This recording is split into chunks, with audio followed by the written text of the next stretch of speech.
So we are just starting a little late, but I think we can get through introductions and announcements pretty quick. So I'm Erin Minster. If you don't know, I work for Curry Soil and Water Conservation District and the Curry Watersheds Partnership. I'm the technical coordinator, and I've been leading the Gorse Action Group meetings here for a couple years.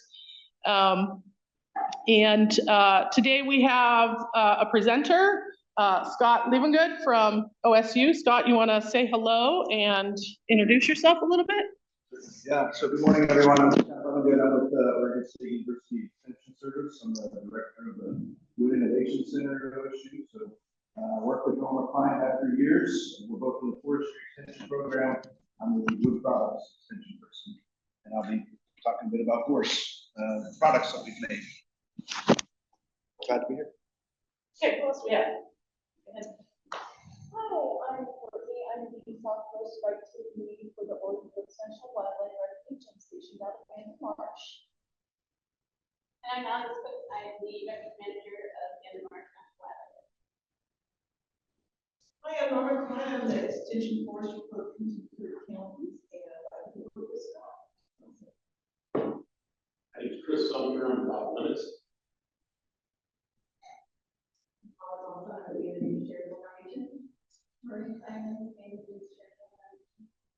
Daily Woodward Gardens.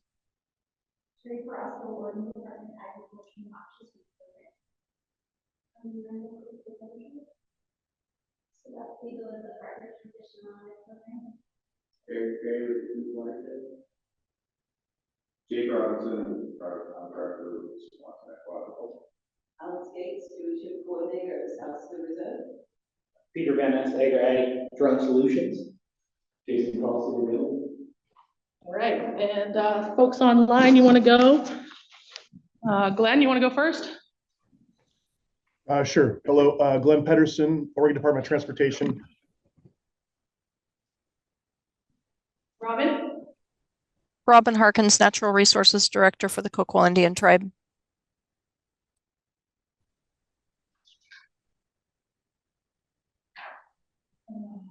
And Jared? Good morning, Jared Mangini, the resource manager for the Coast Region with Oregon State Parks. And Jessica? Good morning, Jessica LaBerge, Governor's Office Regional Solutions Coordinator for Southern and South Coast regions. Okay, thanks everybody. Okay, so just a couple announcements before we get started. And I can show this later too. So we got through updating the contractor list and making our module. So we'll look at that at the end of the meeting, but we put it out to the contractors and got a few responses, so that's great. Curry County recently finished an update to their community wildfire protection plan. So that was great. It's not been finalized by the commissioners yet, but it is final. And they have a couple extra products that they want to put together, the contractor. And one of them is they're going to take another look at mapping Gorse from the aerial photos. There's been such an advance in machine learning for imagery, so they're going to take another look at that for us to see if we can get maybe a little retrospective of where we were in 2014 and where we are now. So they're going to take a little piloting on that. And also, Gorse Action Group, through our office with partners Coos and Coquille, were recently awarded a Leavengood Charitable Foundation grant to keep doing Gorse Action Group meetings, which is great. And there's a little bit of budget in there to put a video together from the Gorse Action Group perspective to go along with Curry's wildfire protection plan. They wanted to do a series of videos from different community partners to kind of spread the word about wildfire risk and what kind of tools you can use to reduce that. So that's all very exciting. It's all like this week, so that's cool. And then one other thing. I don't know how many of you know Darcy Grayhack. She owns Stillwater Native Nursery, and she's been working on the Johnson Creek Greenway here in Camden for quite a few years now. Really adopted it, which is great. And she's partnered with the Friends of Abandoned Parks and Rec. She wanted to hire some interns, and they were able to raise enough donations to fund 4 internship stipends. So she would really like to make opportunities for young folks to understand the nature of that work and, you know, get them introduced to natives. So she has enough money for 4 internships now, so that's great. And you can still give to that fund. If you need that information, I'll put it in the minutes when these go out, just so that folks know where to go. I don't think there was an online thing, it was a mail check situation, so, which is fine, seemed to work. And last but not least, I just wanted to say that, we do have a winter education coming up here, for Windward Gardens, Liza's putting that on for, continuing education credits for sprayers and CCP. Yeah. It's a triple dip day. Triple dip day, so if you're a triple licensee holder, it's your lucky day. And the dates on that are December 12th. Liza, is that it? December 12th? December 12th, 8 to 5. Okay. Lunch is included, And lunch is included. and it's free. We're taking a field trip. Okay. Awesome. Bring rain gear just in case somebody didn't get the memo. Okay. Okay, and with that, I'm gonna turn it over to Scott, and we're gonna start this, presentation he has on building materials. Thank you. Yeah, again, good morning. My name is Scott. I've been working for OSU Extension Service for about 30 years now. And most of the work that I do is outreach, technical assistance to manufacturers, entrepreneurs developing new products, or existing companies trying to solve issues they're having with existing products on the market. And so without further delay here, let me talk about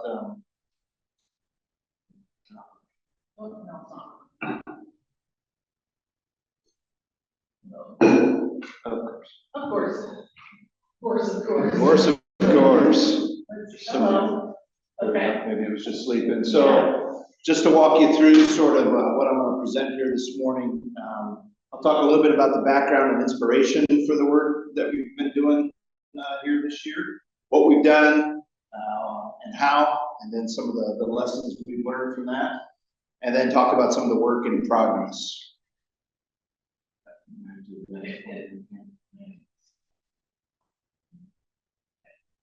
Before I get any further though, there is a website for this. It's owic.oregonstate.edu. OWIC is Oregon Wood Innovation Center. owic.oregonstate.edu/Gorse. I'm keeping all the information on there, photos and etc. So most of what I'll say here you'll find on there, so you don't need to take notes. But again, I'll come back to that here towards the end. So let's get to the background and inspiration. So I assume some of you know Headley Prince, is that right? Headley came to me in 2018 on campus and brought me a couple of totes full of Gorse material. And it's kind of out of the blue, right? It was like, I think we had some email correspondence, and then he brought me this material, and I really didn't know what to do with it. I tried sawing some solid pieces of wood out of it, looked at it under the microscope, tested its hardness, and thought we really need, it's too small a material to make anything significant out of in solid form. So I thought we need to chip it up and try to make some kind of park board-like materials. The old chipper and hammer mill that we had dated back to the 40s and 50s, and they were out of commission. So there it sat for a while. Thankfully, though, those got repaired here within the last 8 to 12 months. So was able to use those. And so again, that's kind of what started things. I already had some material to toy with. And I also, throughout my career, have had a lot of experience working with lesser known species. I started off working in Klamath County, worked a lot with Western juniper products, a lot of similarities there. Expensive to harvest, but lots of people who have it on their property don't want it there. Some similar issues there. I've been working in the last few years with Willamette Valley Ponderosa Pine to help people that are growing that figure out what can we do with that. Worked a lot with Western hardwoods, including hybrid poplar, so all of these kind of ideas, and it's like I'm familiar with this idea of you've got something new and different. You have to think of new and different kind of markets. And then, especially in the last, say, 5 to 10 years here, I've got experience working with entrepreneurs that are making decorative panels out of sort of non-traditional or lesser known materials, and I'll spread some of that around here. in a second. And then in particular, this summer, I know Jason and Norma both got to meet Sedeta Zela. Sedeta is originally from Albania. She's studying in Austria, getting a wood science degree. In fact, she just finished her bachelor's this week. And while she was here, June, July, August, I pitched to her a lot of different ideas of things she might pursue as a master's degree when she gets back to Salzburg, Austria, where she is now. I think she started classes last week. And Gorse was the one that stuck, much to my surprise. I mean, I threw lots of stuff at her, and she was just like, I really want to explore this. And so she and I met with Jason and Norma and gathered up some Gorse, and that's the one she's, hopefully, if her advisor in Austria approves, she's going to do a master's degree in Gorse composite products. So, to give you some idea of the background here, I talked about non-traditional or decorative panels from non-traditional materials. This is a company we've worked with called Formology. They're based in Portland. I'll send around some of their materials here. You'll see they're labeled, I think, if they have a label on them, they're labeled Spec Ply. That was Dirk's first name for the company. Not the ones shown there, but again, so you can take a look and see kind of what he's thinking about for products. What's shown there, if you could just hit the next button. So the lady at the reception counter there is working with hemp. So composite panels made from hemp for sort of decorative panels, countertops. And he also has a grape cane line, which we work with him on. So from Vineyard Prunings, yes? It's in Portland. Yeah. So you can look up Formology products. No, that's not Gorse. So not yet. Yeah, we'll get there. That is, so his idea is to take reclaimed materials like demolition waste, and there's another one doing that, and repurpose them in a way that's non-structural anymore, but it has a decorative appearance and a story behind it. And that's going to be factoring big here for Gorse. You're not going to compete with commercial particle board. They're making their product out of sawmill residues, so they have sawmills desperate to get rid of that stuff, and so it's cheap, and nobody cares what particle board looks like. I guarantee you it's under your tabletop there. It's always hidden. This is a different look at things. We're looking at this differently with products like what he's producing and what others are doing. And grape cane, you'll see when I pass around the Gorse products we've made, looks amazingly just like Gorse. So if you take grape cane from Vineyard Prunings, chop it up, press it into panels, again, it looks like Gorse. Grape cane, I noticed on his website said sold out 2024.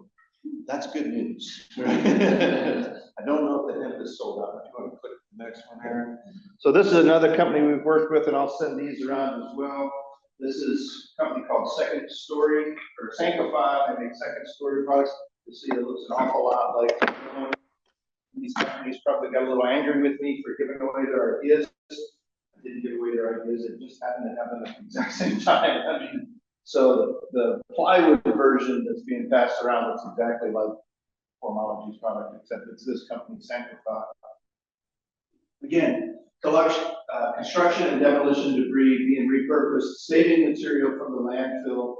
Valerie Carey, who started this Sanctify company, again in Portland, used to work for Metro Waste Recycling, so she saw an opportunity to say there is so much, like wearing the strand board, which I think is what's on this side of the room, so much going into the landfill, can't we repurpose that in a way? Way too expensive to try to do something structural out of it that won't have the structural properties anymore, but it has a story to tell, and that's kind of where we're going with Gorse. Now, one more.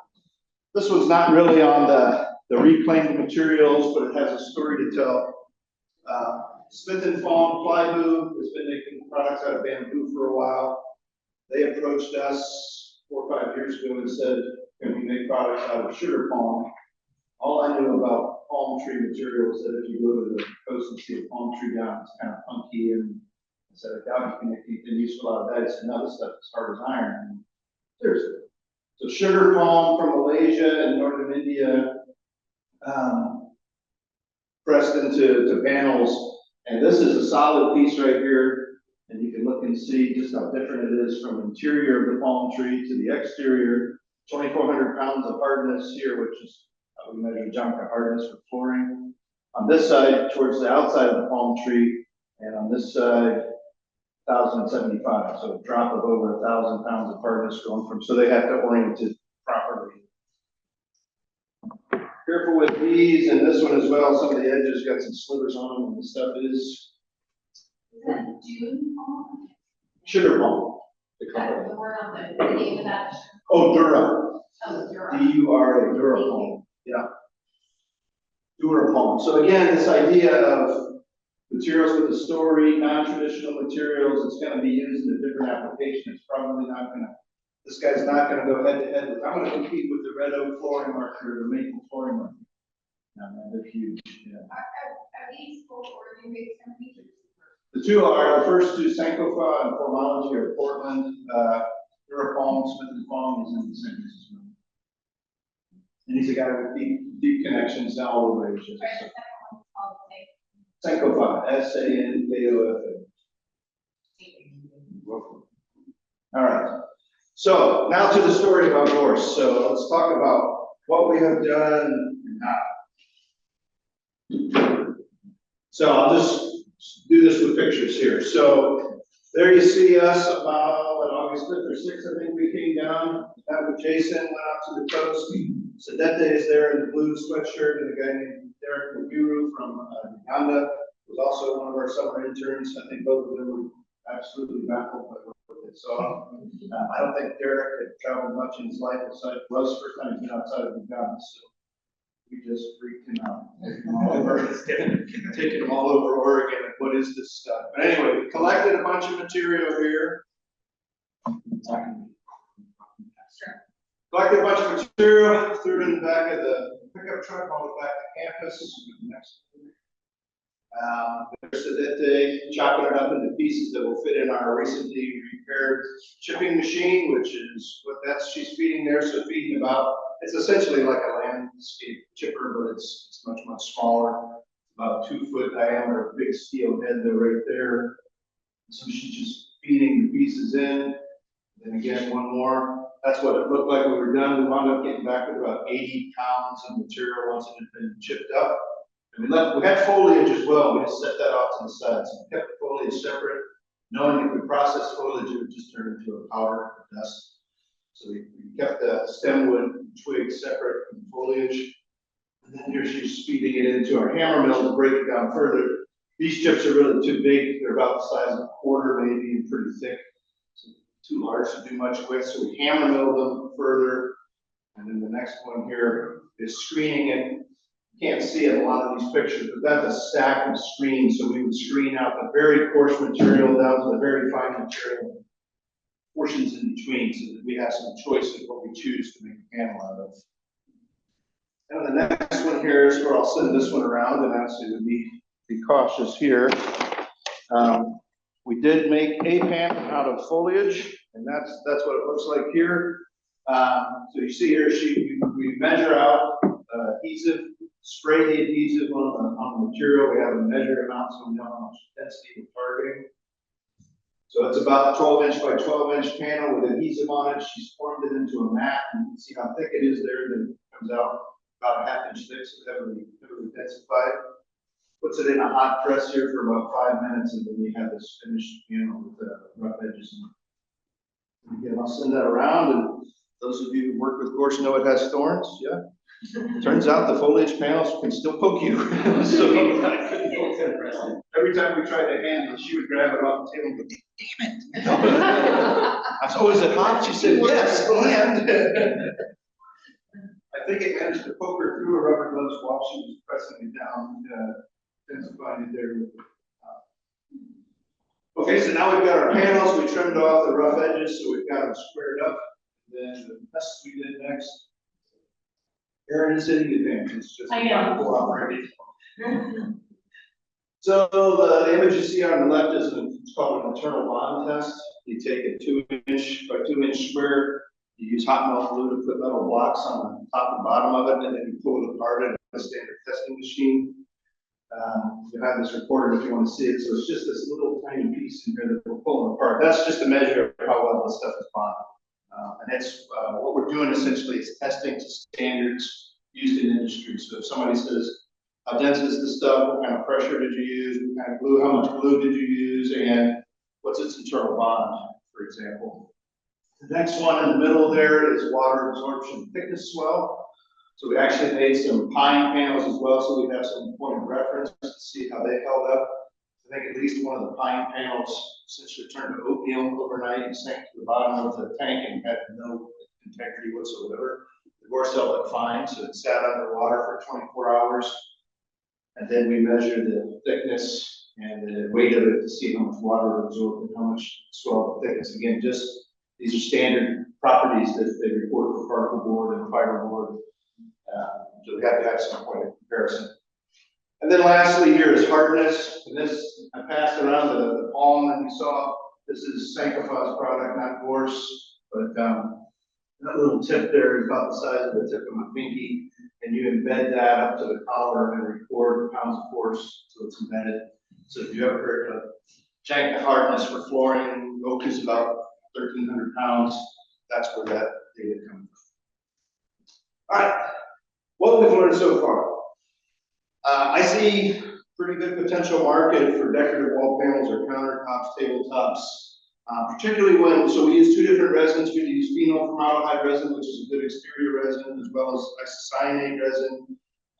With the phenol formaldehyde resin, the hardness was only slightly less than solid red oak. And if you're fearing to hear the word formaldehyde in there, formaldehyde, at least the phenol formaldehyde resin, is an exterior resin that binds the formaldehyde. It's not regulated for off-gas because it really doesn't off-gas formaldehyde once it's secured in the press. California Air Resource Board has restricted the use of urea formaldehyde, which is an interior adhesive for particle board, and it does off-gas. And so there's lots of innovations in the wood products industry to get away from urea formaldehyde. Not phenol formaldehyde, it's still widely used again because it doesn't off-gas formaldehyde. But again, with that particular resin, only slightly less hardness than solid red oak, so the stuff is indeed hard. May need to fill these surface voids, and now I'm getting ahead of myself, not passing around my show and tell. So here I'll send around, when you see the dark one there, that's the phenol formaldehyde resin on there, on the surface again cured. This is isocyanate resin, which is a lighter colored resin. And then we have a panel here that's what it looks like right out of the press. Flip it over on the other side and ran it through a sander and put the polyurethane on the upper portion of the finger. So you can just get an idea what it looks like. And then here a sanded, unsanded panel. This is stem wood, branches, anything big enough to throw into the chipper. Again, some of the foliage got in the chipper and it just got streamed out as powder. And it turned into a fine dust. That first one was foliage, right? Yeah, the first one was pure foliage. Yeah, I mean, I think even if you look on the edge, you're hard pressed to see any kind of wood material in there. So we separated as much as we could. May need to fill the surface voids. And this guy, Dirk, that makes the great painted panels, decorative panels. I think for that to work as a countertop, it had to have, you'll see that the voids in there, air spaces, because of the chunky nature of the material. I've worked with a number of these entrepreneurs, and some of them say, cool, fine, I want it to look like that, because I want people to look at it and say, cool, what's that? And especially here on the South Coast, right? People can say, oh, that's Gorse, we're trying to get rid of that instead of burning it or going to landfill or whatever there's a useful purpose for it. Again, the story. What we could do is grind it again, and we have plenty of very fine particles. I don't know that I brought any that were really fine. I don't think I did. At which point, it looks like every other piece of particle board, and nobody's going to ask, what is that? I think it defeats the purpose. You can make a board that's denser, harder, performs better with moisture, and it would look just like other particle board, but darker, which I don't think you want to do. But others, people are doing it. So, my opinion. This same guy, Dirk, with formology, he took spent coffee beans and espresso and made a dense panel out of that. And Starbucks was really excited to buy it until they saw it and said, that looks like a chocolate black, nothing. So nobody's going to ask us what it is, so why bother? So, I mean, just to give you an idea of where my thinking's coming from, it's like if nobody looks at it and says, what is that? You've lost the works, right? You want people to look at it and go, I've never seen that before. Perfect, you open the door for discussion, right? So again, finer surfaces on the finer particles on the surface can reduce those voids, but it will change the appearance. And then, like I said here, prior research led us to believe material durable to fungi. If we go to the next one here, we're doing fungal durability tests. It's ongoing. It should be by the end of the year. These are 2 brown rot fungi, 1 white rot fungi. They go 3 to 4 months, measure weight loss in jars like this. And so you've got a little chunk of the Gorse panel there or a pine panel. Inoculate the soil with fungus and then measure how much weight that piece of material loses over 3 months, or 4 months for the white rot. This is how one of them was looking after about a month. So I looked and said, I know I'm looking through the thing, though, which ones are labeled Gorse? Because I'm sure that's got to be in pine. It looks like he's getting destroyed. That's Gorse. So they actually may not have high fungal durability as has been reported in the literature. We have a couple of people working on bio oils. This is all just serendipity, you know, that they saw the material, the Gorse material in one of our conditioning chambers. And I said, don't you have a new portable pyrolysis unit? Not portable. We have a pyrolysis unit just built doing Douglas fir to see if we can make bio oils, biofuels, activated carbon char. I said, yeah. I said, try Gorse out. Jump right on. So they're running all of this without me having to pay them, which is sweet. So they just finished that up last week. I don't have any of the data yet, but here's some of the Gorse bio oil, and here's some Gorse char. So we'll have some of that for testing. And then again, if Sedete's master's advisor at Salzburg agrees, that will be the master's project. Wrapping up here, next slide. One of the first things, of course, you always do if you're doing any kind of scientific research is say, what have others found? Very, very little I found in the literature on Gorse, but this is from 2017 in the journal Bioresources. They used non-toxic fiberless fiberboard. Again, this was one of those where they broke it down into almost individual fibers, almost like paper or medium density fiberboard, and then pressed a panel out of it. And I think it worked pretty well. But I think this is one of those where it's going to be a lot of money to produce a product that others are making out of some residues. So there better be some unique properties to it. Next to last here, I think is this one here. I don't intend for you to be able to see that. The idea is, where do we get ideas of what we're targeting here? So this is from the American National Standard for Particle Board. Density levels, medium and low density, we're kind of in between there. Medium density is what we're getting from the Gorse. This tells you somewhere in this range here is what the internal bond strength can be. The test will pull it apart. This tells you what the hardness should be between 1,000 and 1,500, and that's high density. So you've gotten the high density hardness from a medium density panel, which is a really good deal. And we haven't done screw holding or linear expansion. And then formaldehyde emissions, I think, are going to be negligible in the residues. So with that, I'm glad to open it up for discussion. Next steps. What's next thing you're going to be? You know, it's we need to get those results in on the fungal durability. Even if it's not good, I think we can still say this isn't really intended to be used as like raised bed carton material, right? It's a part of it's going to break down when water sits in it for a long time. I don't know, it's Jerry Presley, my coworker, who's working on the bioils and biochar. I'm not sure what his objectives are, but I suspect if he finds some really unique yields or properties from the oil, then he'll have with you and I'll have some discussion about what comes next. I would apply this biochar, for example, to agricultural lands and see if it's better than stuff in the food fur. So he's working right now with Douglas fir and alder, and just through Gorse because we've got some on hand. But as far as like the commercialization side goes, we're way early in the process. But thankfully, I think knowing this guy, Dirk Wallace, who makes the grape cane and hemp and other panels, I can talk with him and just say, he's an innovative guy. You know, he's always willing to listen. He's worked with filbert shells, sunflower shells, peanut shells, hemp, grape cane again. If you've got a storage one, we'll say, you've got raw material, would you like to have it? So then that leads to the, always for an entrepreneur says, how much is there available and how much is it gonna cost me to get it? At that point, it's like, I have no idea. And nobody's in the business of accumulating Gorse now, but I don't know, or are they? We are. Accumulating it, chip, or at least having it in form it can be chipped. Getting it down, so it's available for you to take away. Yeah.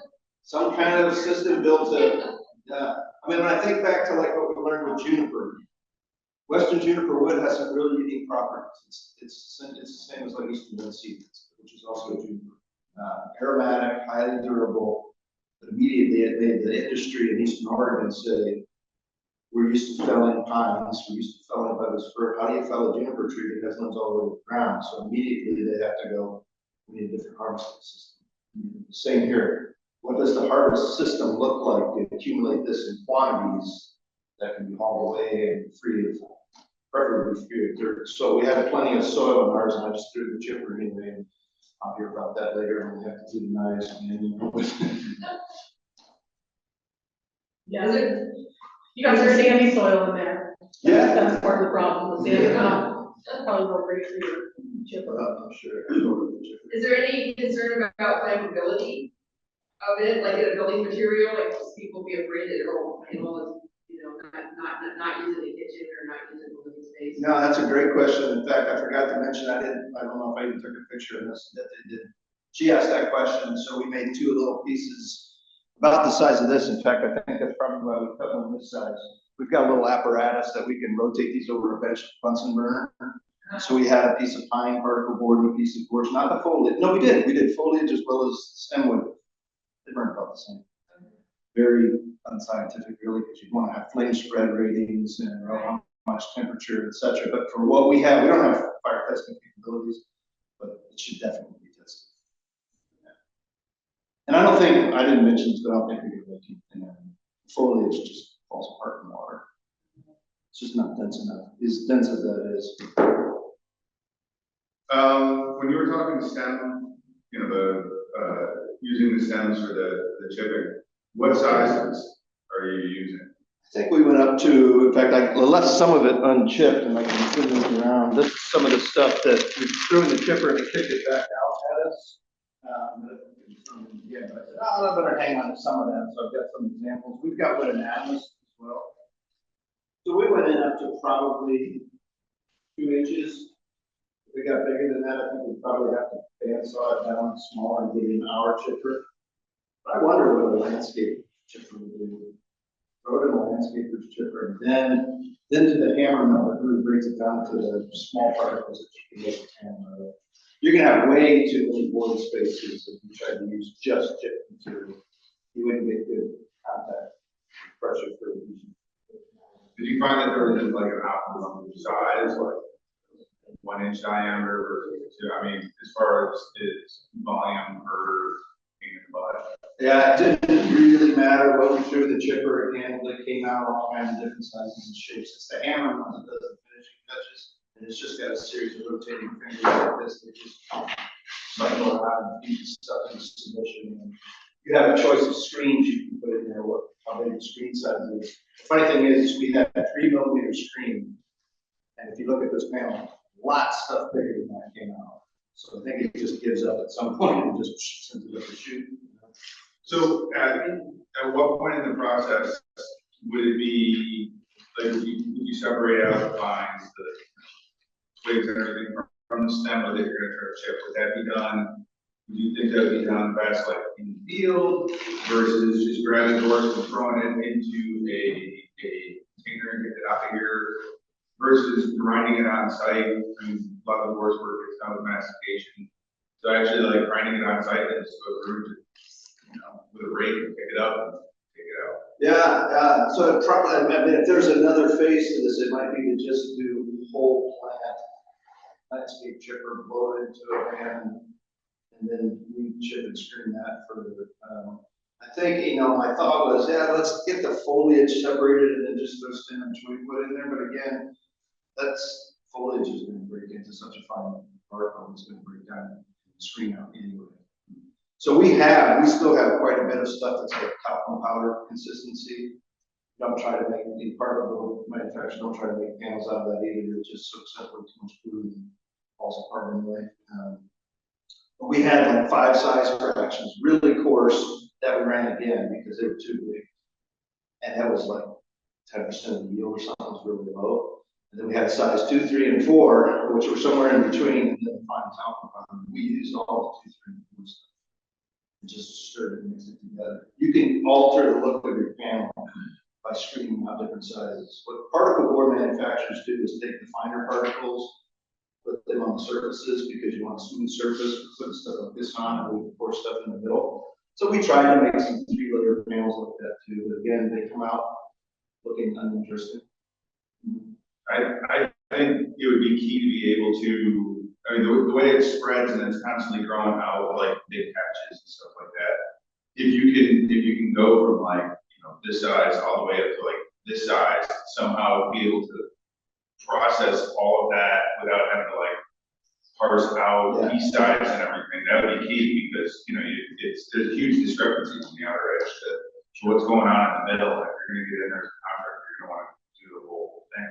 And also, it's so springy to transport it in dump trucks or anything else that it does, there's so much air inside that if we could pile it and masticated it, we have a bunch of experience with a lot of that to the point where we hauled it up to bluff, made these huge piles, and then ground that with a mastication machine. We could deliver to them something that is a masticated product. That's the first wave of what you need, and it would go through the mill type thing pretty easily. Yeah, so let's talk about doing In that that. format, yeah. It's like what we always do with these studies too is measure input, output, and output by screen size, so we know. And that's all on that website as far as what went in, what came out, what were the yields by size fraction, and this was, you know, chipped. But if it was masticated first, it'll change the yields, no doubt. But I think for anybody who's going to try to do this as a business, less touching, you know. Yeah, that Get in there with machines and machine done, yeah, I mean, the hand labor is just the cutting of it, but the only problem with masticating it in place and trying to recover it off the ground is then you are gonna get a lot of soil in it. Yeah. But we masticated 10, 15, 20-yard piles and had a really clean wood product material that's a foot to 2 feet thick that, you know, would be pretty easy to send down the line for somebody to handle. Right. Now, I wonder if there was you had a trade-off there. I was just thinking that then some kind of rinsing, pressure washing, so that the dirt is washing away. But then whenever when we made these panels, we had to dry them too. So if the material is above about 10% moisture content, it will develop a steam pocket in the hot press and blow. So we try to get it down around 6 to 8% moisture content before we try to press it. So extra water in there is good for cleanliness, bad for pressing, bad for energy costs.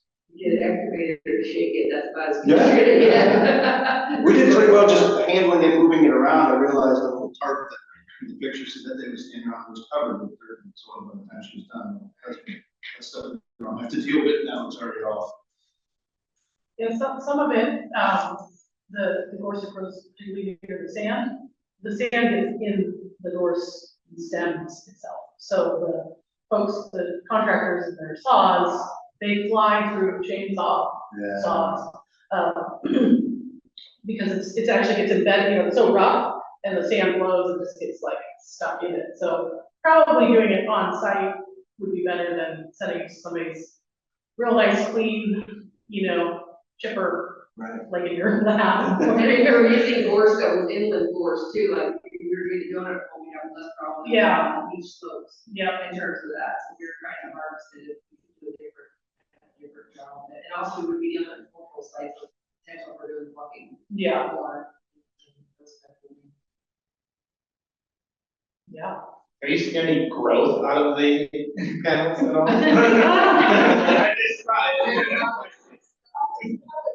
Stand back and we'll watch this one sprout. They go up to, they're 5 minutes and they're up to 350 Fahrenheit when they press them. I'm hoping to kill stuff at that point, but didn't disable the thorns, though. I found them. What are your next steps in sort of all of the innovation you're talking about here? What what are your 1 year, 2 years, you said it's a long horizon to get to commercial, what are some of the interim steps you see as important to get there? Yeah, I think just, I mean, things like this, you know, communicating results to people that are interested in this. I mean, that's why I came here. You know, it doesn't do us any good in an extension to do work like this and not tell them. Well, that's our job, right? So I've got it out there. In fact, it's already gone out to the Wood Science Department that I'm at OSU has got a mailing list, and we wanted to tell the story of what our interns were doing. So we got bang, 2 for 1 on that one. So we got to tell what Sedette did for 3 months here, all about Gorse. Yeah, but yeah, I'd say for me, I will check in with this guy Dirk from Ology. I mean, it'd be great to have 5 or 6 people like that I can talk to and see if I can get somebody interested.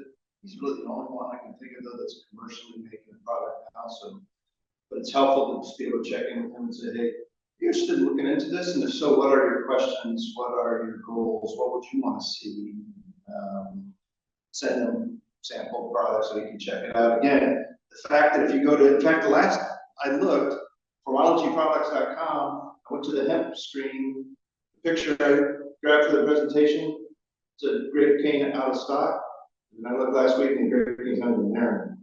So I don't know what that says. It's very, very seasonal, obviously, when they're doing vineyard drinks. But I'm gonna check in with him on that and say, this stuff looks a lot like that. Are you finding a lot of market interest in that? If so, we got to do it.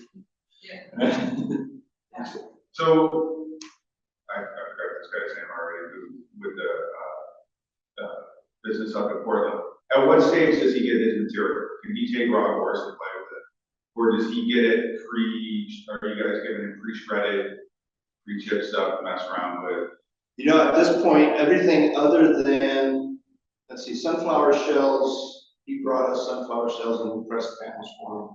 And that was on his website for a short time and disappeared, so it must not have gone anywhere. Too low density, I'm guessing. For the other stuff, though, he's got his own suppliers. I'm not sure where he's getting his stuff from. But yeah, I mean, we can certainly, I think we're steps ahead by being beyond concept phase, right?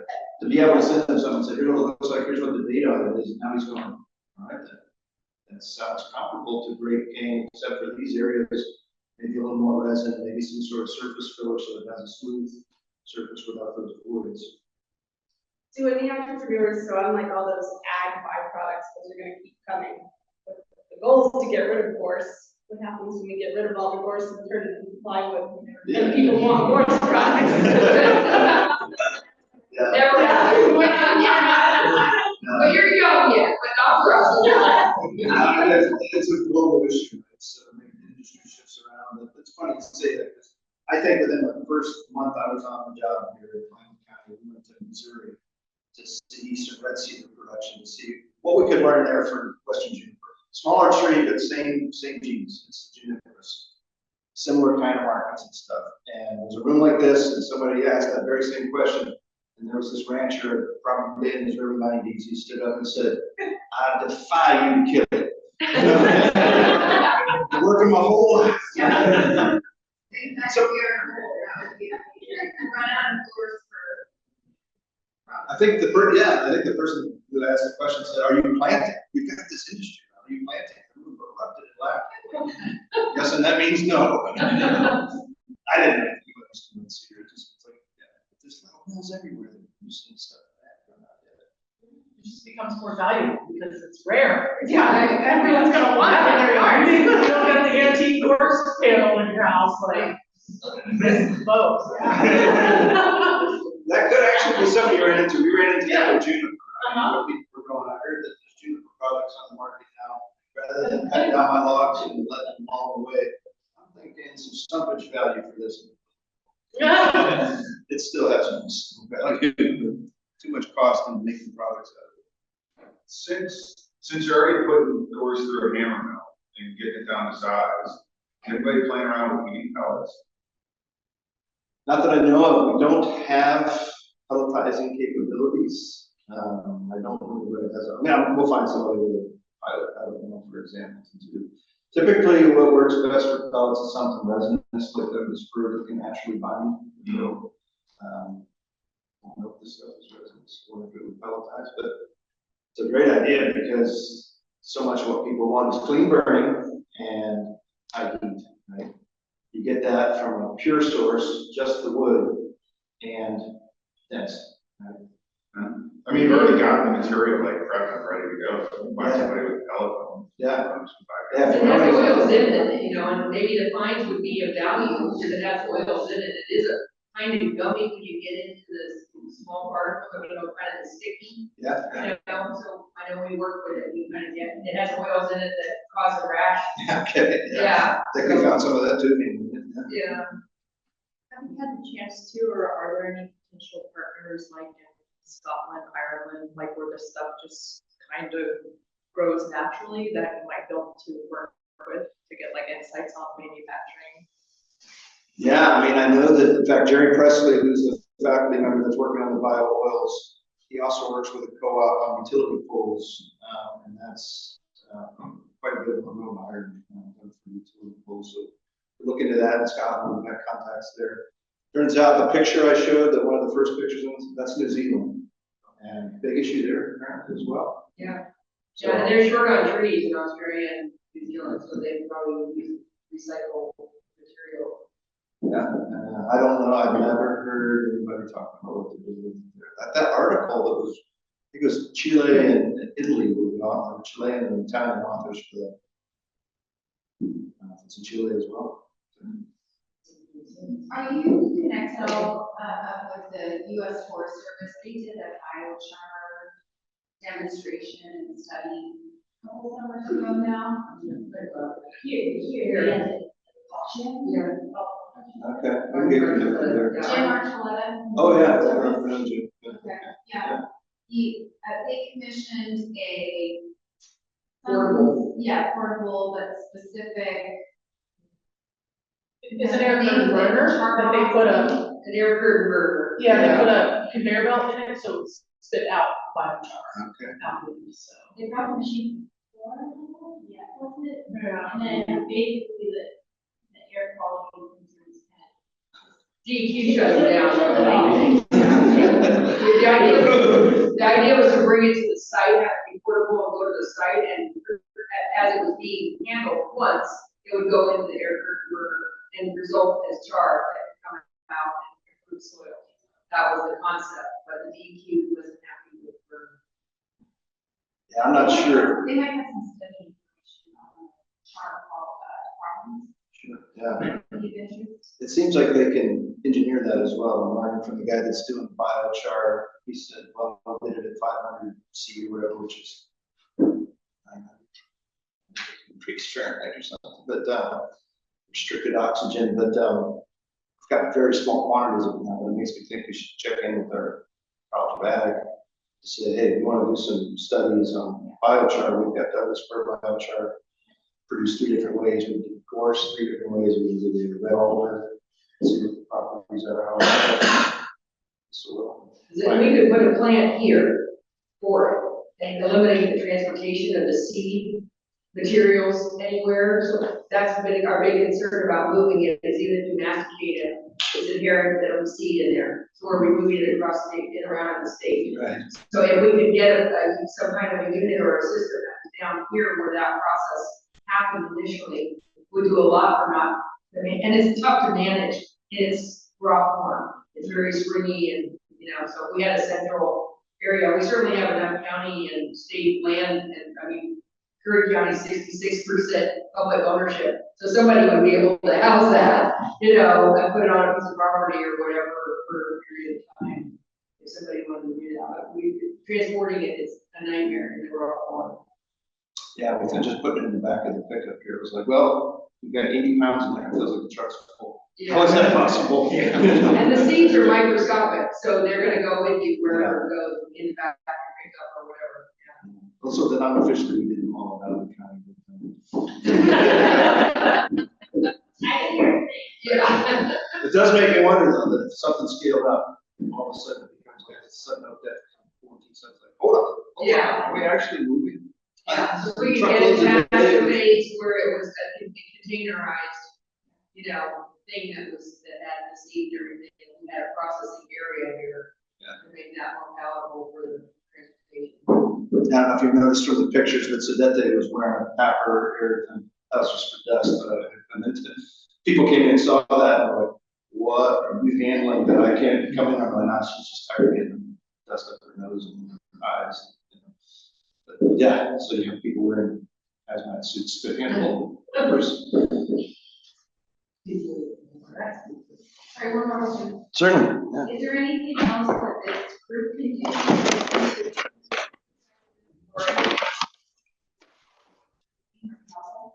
I mean, keep the questions coming, keep the suggestions, this is, like any of us an extension, one of 50 things I've got going on at the time, and so if there's interest, this week we look at Greece. The fact that Sedete is gonna start, she's already started classes for her master's. I need to meet with her and her advisor at some point here via Zoom to kind of sell them on the idea. She gave me the idea that it was gonna sell for reasons. In Austria, an Austrian wood products professor who studied whatever. If he's interested in having her do it, excellent. I think it's more conceptual stuff that she's working through. But yeah, you can keep, so those are the kinds of things I can feed to her. This is what people really want to know about. In fact, as an international product, potentially, has got some value to it. We were the people that were really leading the edge of creating something sold to other countries to be, reason for removing this very problematic species. It's definitely see a marketable to that. I was gonna say, I think something that the Gorse Action Group moving forward in partnership with the work you're doing, your graduate students doing. If ever it comes to scaling up, we need more product. We could pair it with an ongoing project that's doing removal and the shipping it, masking it down as much as possible here. And we can coordinate that. My agency is committed to that. So it's all possible. It's just coordinating the large scale removal project with the need. We can harvest it differently if, you needed it harvested differently too. Okay. So, and build that into a project that we're doing. Yeah. Well, we got like 7 miles that we're holding on to in the Bannon State Natural Area, so. Yeah. It'll be there for a little bit. Oregon State Parks can help still. Yeah. Game changer. Yeah, public land, we have lots of public land. Yeah. I do think when we came down with 3 totes and 2 garbage cans, Jason said, really? No dump truck? Yeah. That's all you're gonna haul back, okay? Yeah, that's it. Yeah. We're ready. Sure, I have fun pickup and make some peanuts here. See it. I just never told that whole portable contractor, like, look, there's some markets for this, and I'm really happy to hear that. So with outreach, this group could probably help, like if you had a big enough piece to, make a little table or something that you could take away around to. Yeah. Yeah. Oh, it'd be great. Yeah, I don't know, Open Tech in Charleston was also playing around with this idea about making products out of Gorse and they were trying to do different things. They didn't have the kind of lab equipment and everything else that you have, and so I know there's interest there. So maybe that's be interested in, like, if you had a piece, making it into something that kind of showcases that as a product and having it as. That's a good idea. Show and tell really goes a long ways with people saying, I can't imagine what you're describing here. Oh, now I can. Yeah, it's pretty cool. So just a little history with the group started, and then a regional solutions project came into play from the governor's office to help the group think outside the box. We've had many entrepreneurs come over the last 8-10 years of ideas, everything from mead and alcohol and hard liquor and the blossoms to biochar to, anyone that's trying to think of different outside the box. And this is exactly what regional solutions was. The main mission of our Gorse Action Group was like solution oriented, outside the box thinking. So this group is open to that big time. Yeah, I appreciate that. In fact, I also the idea about checking in with Australia, New Zealand, Scotland, and Ireland, because a lot of like the website I showed you, I did find when I did a search recently, and wow, it popped up. It's only been online for like a month. But I think a lot of those other organizations like this have done. I'm not going to find it in the scientific literature until somebody's made an effort to publish it. So that the idea that nobody's written on it probably not true. It's just not it's not easy to search and find. So there's other lessons learned out there that we just got scoured for. Yeah, we've had a couple approach and we're able to get you the data, a couple done the oil and things like that. Okay. And so we don't want you to stop your innovation in what you're doing, but that can help you. Oh, yeah. Skip a few steps. Absolutely. Find out what not to try. It's been done. I was going to show the folks online, just up close of the materials. Materials. This is what you missed by not being here, right? Yeah, I'm holding this. Pretty cool. But I think in my work with the Noxious Seed Program, around the state of college, you're constantly looking for new ways to partner with OSU. Back in the day, there used to be specialists on campus, that would be our basic plan, with higher connection, that has been lost. And so, me in my career, I would love to get my career, I have about 10 years left, is to think about ways that we can get more graduate students paired with the Gorse Action, more right here in Oregon. We have so many masters and PhD theses that can be done right around the south coast of this species alone. But I just like, how do we get OSU some specialists that have money and time and graduate students to focus on and basically not just we Gorse Action we welcome, I'm sure partnering in somehow how to support that right. Yeah. That could be fire management, it could be in agriculture, it could be invasive weeds, it could be pollinators, it could be entomologists, it could be, you know, we have a lot of things going on in Gorse, but it could be in a lot of different fields that we, with products, obviously, but yeah. Just you're saying that reminded me too. One of the things that I think Sedette left with when she went back to Austria was I had her involved with a lot of different projects. This was the one that hooked her, and I think now that I'm thinking about it, what you're saying is that it hooked her because she got start to finish.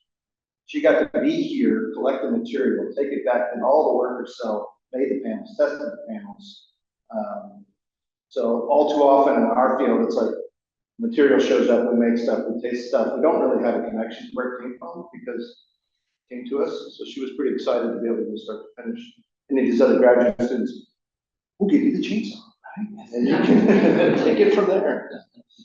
And as far as that, for the companies, the story part, we have the story already started with them.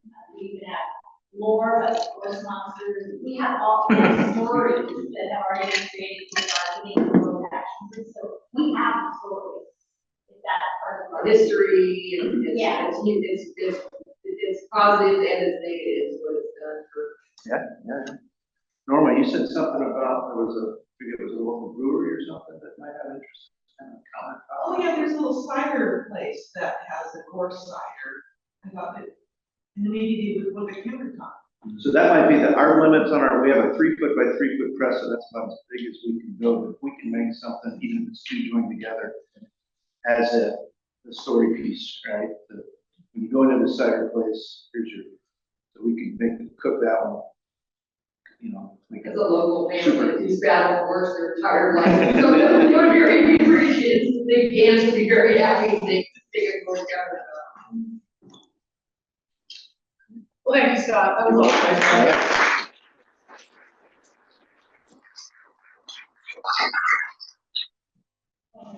And as far as stories go, I just thought I'd give you guys a little fun thing that I noticed the other day when I was preparing for the meeting. So my name is Erin Minster. My family, the Minsters are from Germany, so it was Munster with a U, was changed. Erin means Ireland.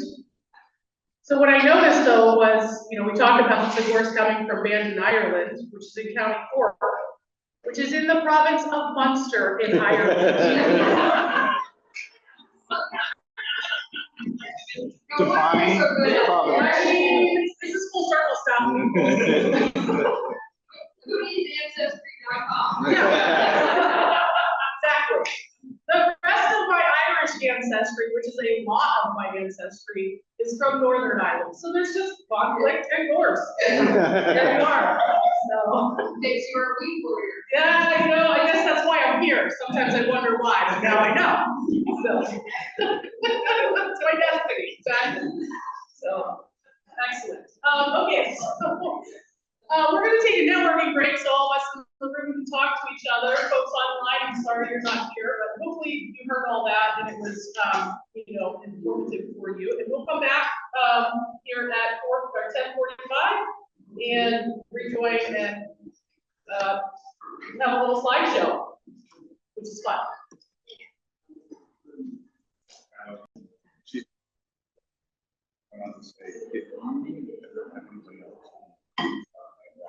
If we can all come back to our seats, that would be great.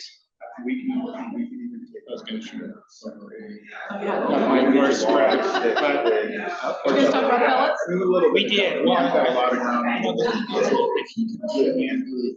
I mean, this is, I see, you know, 21. Okay.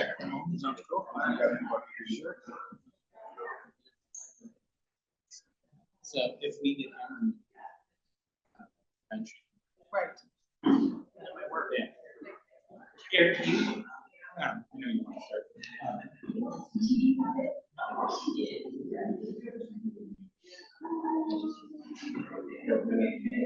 We can talk about it. Yeah. Yeah.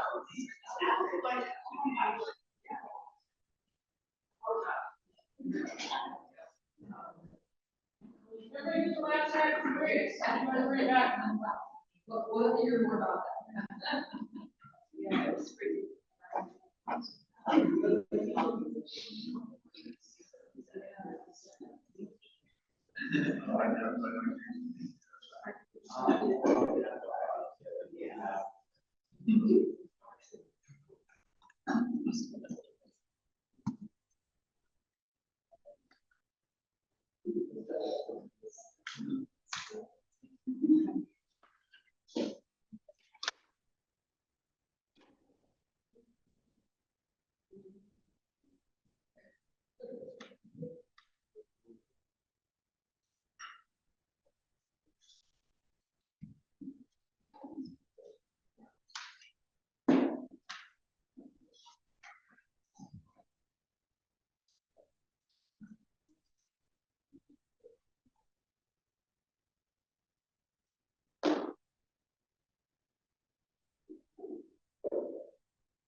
Okay. Everybody gets on the line, little muffins. I'll have my muffin over there on the table. I'll eat it when I'm ready. One more pot of coffee for all you that fall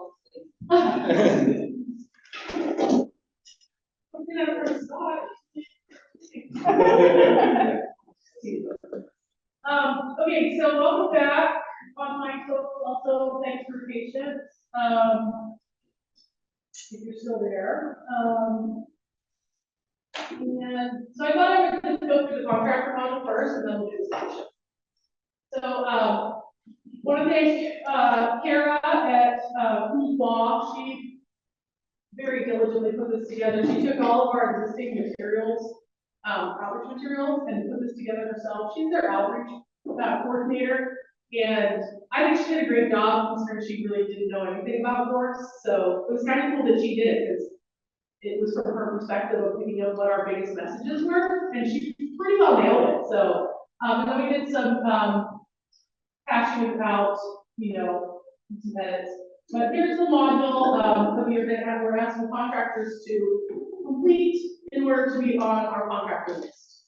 We just kind of wanted to make a small, tiny barrier to inclusion on the list, just make sure they understood what we were up to and how we would like to see this happen. And hopefully the list isn't just 2 people after this. So, but no, we've had 3 folks completed.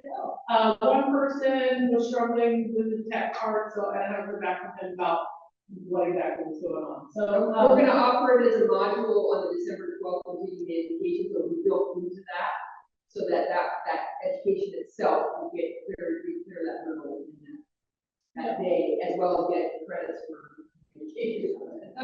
So I'm just gonna rifle through it pretty quickly, just so you guys get a look at it. But feel free to pass this on to any contractors you are working with if they are interested in being on the list. So, she's got a little, what is this module? What is Gorse? Some lovely pictures of all the IDs, why we care. A little bit of, what happens when it catches on fire. Don't transport the seeds. She stuck this slide in here like 10 times. Alice. Oh, yeah, sorry. Yeah, sorry about that. There we go. BMPs, best management practices. So, think before you move. Work clean areas first, clean equipment and gear, cleaning locations, and choose how to clean. What to plan for, think about it before you go do it. It's kind of the best word of advice there. This is about, working in clean areas. We've all seen that in place. What else can move the Gorse or, move seeds around. And some of this is just kind of that basic, how to prevent moving all these things around that we're starting to suffer from. How to keep your management area, how to wash station, choose how to clean. A lot of contractors, will like to stay out of wet areas, just keep the equipment clean because they can pull off most of that material. And then, washing after the fact. Here's our control method. So, it's really important to, what are you trying to relay? What do you want to look like afterwards? That's, big first step. And then making sure that you select the right methods. Here's a lot of different methods. It was really funny when I was editing this. She had a really nice picture over here on the side with the spider mites. And I was like, oh, it just looked really nice. And then I was like, but they don't do anything. So I took it out, framed in a picture of the rock scalers doing their work on steep slopes. So just another option there. And I would not that with other spider mites because it's actually been a big year or two for the spider mites. People are seeing them. So good reminder there. Just some notes about method selection, timing, when to spray, kind of what a general timeline looks like. That's a 40-year-old Gorse stump right there. Found it in some pine trees that I had walked through. I'm just gonna admit this. I walked through there 2 times and was like, told the contractor, was like, there's nothing in there. She sent me this text later on. I was like, oh really? They were 30 feet tall up in the pines, so it all looked dead. You could tell. So, yeah. Look up, look down, look all around. Don't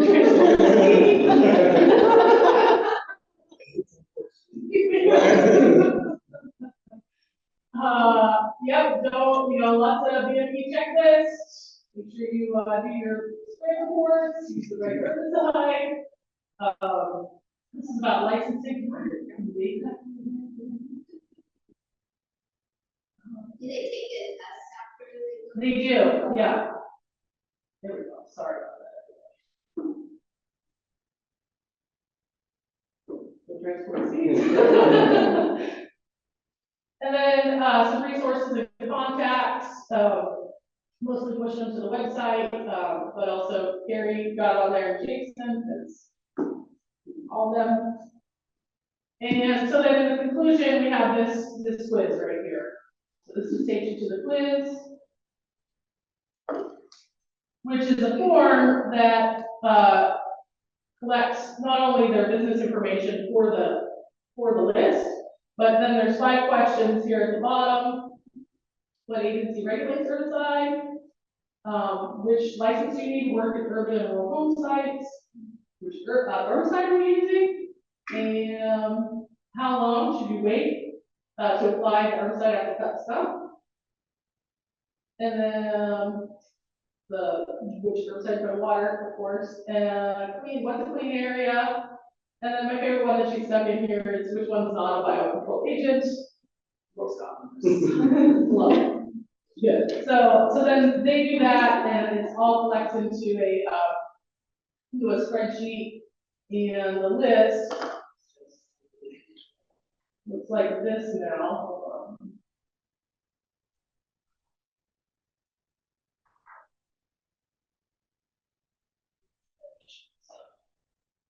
So I moved it from a PDF into a sheet that's linked on, I updated all the links on the website to where it was like a major contractor. So it looks like this now. And it just has everybody's information on it. So, they can pick what type of treatment they offer, if they're licensing, what they're, what they're capable of, their crew type, the equipment, and all that. So this is a lot easier to update than trying to fit it on, what formatting was happening before. So this is really easy now, and I'm hoping it takes off. I gave the contractors till November 1st to respond, or I'm taking them off the list. So I'll give them another reminder, and hopefully as it gets into November, they can have a little more time for these things too. So, yeah, so that's the contractor module. I'm glad we got through all that, and it seems to be working, other than the one person, but I suspect maybe we were trying to do it on a phone, and maybe that's not as little work straight. And now, any questions on that? Any questions online about that? Have to do that in chat.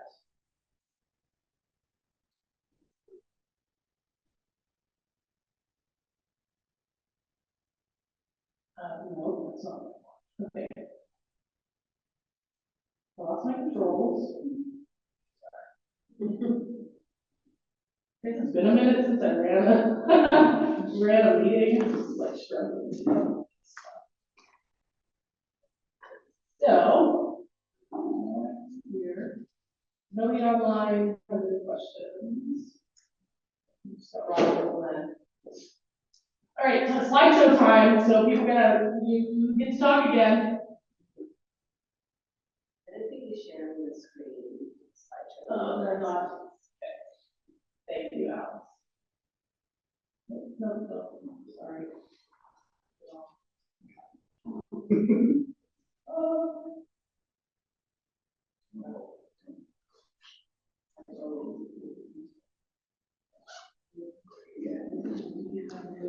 I'm sorry, everybody.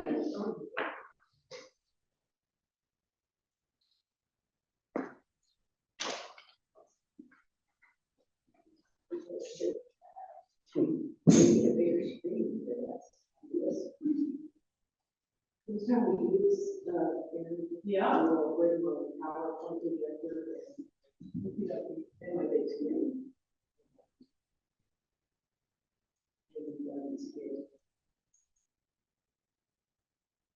Okay. You still online? Yes. That's good, okay. This is one of my favorite pictures. I pulled this little bugger out of the ground. And that's a really long tap root for how big it is. Came out with the end pretty easy, so. All right, let's see. Carrie Carrasco, did she walk out of the room? Oh, she's over here. Yeah, Carrie. Gosh, I forget what I did. And she just wanted to include a few slides on work and ongoing projects. We work out at Cape Longo. Actually, we have sites also here in Bandon of macgrass. It's an A-rated noxious weed. And we've been working at it for a number of years with state parks and State Department of Aviation. And we made great progress. On the left there, you can see what the macgrass looked like on some of the hiking trails out to Black Hawk Point. And then after our treatments, and now we're kind of hunting and pecking and cleaning up that last, 5% that's so persistent. But with that project, State Parks did massive forest removal. It's a pretty neat area out there protecting the western bog lily habitat, and it's a pygmy forest and lots of carnivorous plants. It's just a really neat habitat type out there. And so that's the connection about that project with Gorse and and opening things up and trying to clean out not just gorse, but an A-rated noxious.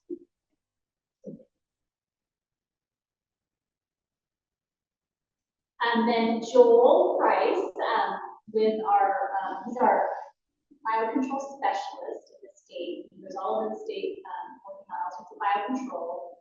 And release of the gorse thrips has been one of his big projects for, actually, it's been 3-4 years now. 5 years. And of course, thrips, many of the releases were done in Bandon, around Bandon, the epicenter of gorse, although we have some releases north of us also. We are, with biocontrol, I think most of you are aware, it's a lot of years and a lot of dollars to actually even get the agents permitted. Once they're finally permitted, it enters this, let's release them, and step one is, does it overwinter? Does it survive the winter once you release them into the great big wild? The second step in monitoring is, will they thrive? Are they going to reproduce and multiply and be happy? And what we're hoping for is they will survive the winter, and then they will multiply, and we would get these nursery sites of agents that if they thrive, and then the third step is they start spreading beyond exactly where you release them. And the ultimate goal with any biocontrol is that they survive, they thrive, and then they start moving, and then we assist their movement by providing usually very high technical canister agents, and then we dump them in places. But we're not at that stage yet of being able to provide these agents far and wide under the Johnny Appleseed method, but we're in the monitoring phase of monitoring populations to thrive. And Joel included, I think, 2 more. Maybe, I have to work, no. Oh, I don't think he was at me anymore. I said she said, well, Did you? that's okay. This is what came through on your email. Oh, is it? Yeah. He's having success at several sites. And OSU is a partner too. Fritzy Grebstead, OSU maintains a colony in quarantine of the agents. They're originally from Hawaii. Poor souls, they go to Hawaii to collect these agents twice. But yeah, so they maintain the colonies and are very involved in the annual monitoring of the agents. They're seeing not only survival, but thriving at several sites. Not all sites, but several sites. And one of them, I think, is the one right on the Scottish, what's you guys' you go right on the edge of your, here's the course.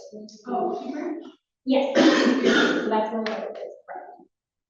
But we'll continue to monitor those, and of course, the goal of biocontrol is not to eliminate a weed, but it's to add a tool to help reduce populations, control it, and we can then all our tools can help control it even further. It never eliminates, just by step. It doesn't eliminate the pest, but think of tansy ragwort or some other great examples over the years where you used to have it everywhere and it brings it down to like a dull roar, and it's more manageable. So that ODA has put a lot of time, not myself personally, I put some time in, but Joel Price has put a lot of time, and Fritzy Grebstead has put a lot of time into this mission. Here you did one more slide.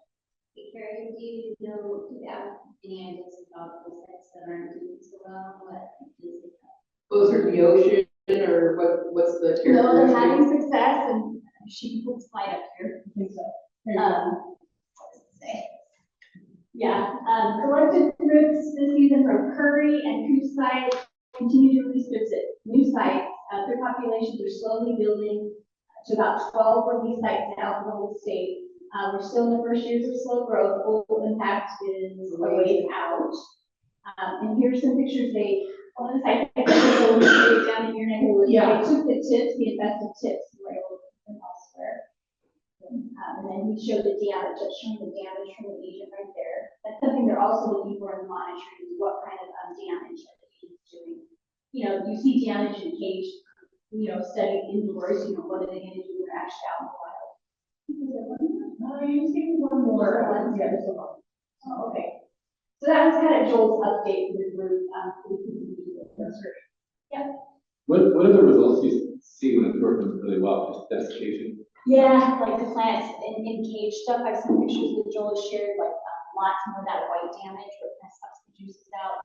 Kind of like red spider mite damage is what you see in nursery stuff. It looks stipples on the top and, yeah. branches kind of get white out and then they don't flower. As far as the sites that it's not working, I don't know, I don't think they don't always know why things don't work. Sometimes there are predators, that's what happened with the spider mite, the predator mite means a biofilm mite. But one of the sites that they are building up populations is right, instead it's one north of us, not in Houston Curry, but it's very windy right on the coast. So. Do they just put out like a couple of them? The first year, caged releases also. So a plant in kind of, you baby the gorse indoors, and you bring it and pot in. I believe they did some cage releases also. And the idea there is you can keep some of the predators out, and you can maybe start reproducing and thriving in a little bit more closed. But it's not like things can still get in and out of the cage, a mesh cage. Yeah, they're tiny. You can't see them necessarily. I've gone out with Joel and you're like, okay. Like, You're the guy with PhD. You must I know mean, what you are. I worked in an isotope lab, so I was I'm like, okay, sure. Special classes. Yeah, yeah. But, you know, if you guys hadn't heard this before, so like Joel was saying when we did that, they're really, they stay localized to where they put them until their population does get bigger. And that's where a lot of the sites haven't quite done that jump out. But one of the things that happens is those two little white things on its back are its wings. And they stay tiny like that and not useful until the population gets so big that they need to move. And then they mature their wings and take off. Really? Yeah. Yeah. Wow. So cool. That's very cool. Yeah. Very cool. I wish kids could do that. We can control it on our phone. It's scary. Sorry, there's some slides over there. Anything else about the grips? Okay. Norma. Right, so I just got back from New Zealand where I presented about my citizen science project, Sunday to a conference.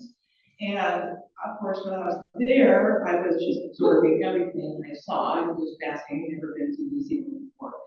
And I was talking to, of course, I talked for everyone in natural resources are super concerned worldwide, really, because it affects me different places. And so here there are all these forestry natural resource folks, and they are at this conference, and many New Zealanders. So I just peppered them with questions about what we were seeing as we went on the field tour. And as we were driving along, I'm seeing gorse everywhere. I mean, the country is full of gorse. We don't have anywhere else. And I was just really incredulous because here they are spending so much money on hydroponic control and invasive control. And I mean, they are really have a lot of science and money behind what they're doing. And so the natural resource folks were telling me every time I asked them, so how are you doing gorse? They said, oh, well, actually it's really helpful. We use it for companion planting to help establish our native trees. And I mean, this is just a really good example of how you can be in different parts of the world and the climate and other factors affect things very differently. And so there are native trees who outgrow the gorse, but don't grow very well on areas that have been converted to pasture and don't have any protection.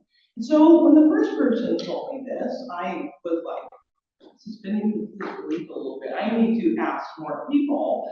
And so I basically asked this question throughout North and South Island of natural resource folks. And I was at the Scion lab. Scott, what does Scion stand for? Oh, I think it's just the term scion. Oh. Right.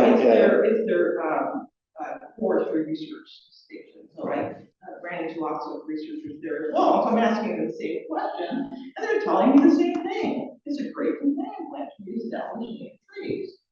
And so there you go. It's a topsy-turvy world. But I was also told by the same people, like, oh, by the way, the ag people don't want it. Is that to protect it from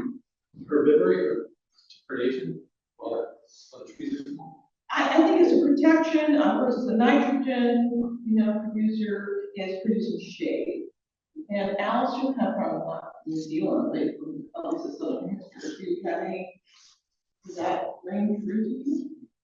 Yeah, I don't know, it's all over New Zealand, there might be a level of acceptance and progress and sort of kind of thing, rather than. Right, because it literally is all over. Well, then to regulate a national rainforest? Well, there's, they're native, so their forestry, New Zealand has their industrial forestry, commercial forestry, they're very moderate pine for the most part, It's not a tree. It's not a tree, and, they also experiment with other species. I ran into some folks, I took most youth there as a class, Chris, anyway, and he was telling me that they were visiting folks who were eradicating Douglas fir that had been planted because it was considered a weed. But anyway, so you have this Monterey pine as the main species, as I understand. It's like 95% of the plantations are really out of pine. Yeah, so you have natural, of course, you have these incredible natural forests, you have fragments of various sizes that are trying to be, preserved and areas replanted. And so there's our quarries, there's floating parks, there's all these gymnosperms we don't see because it's a weird world there.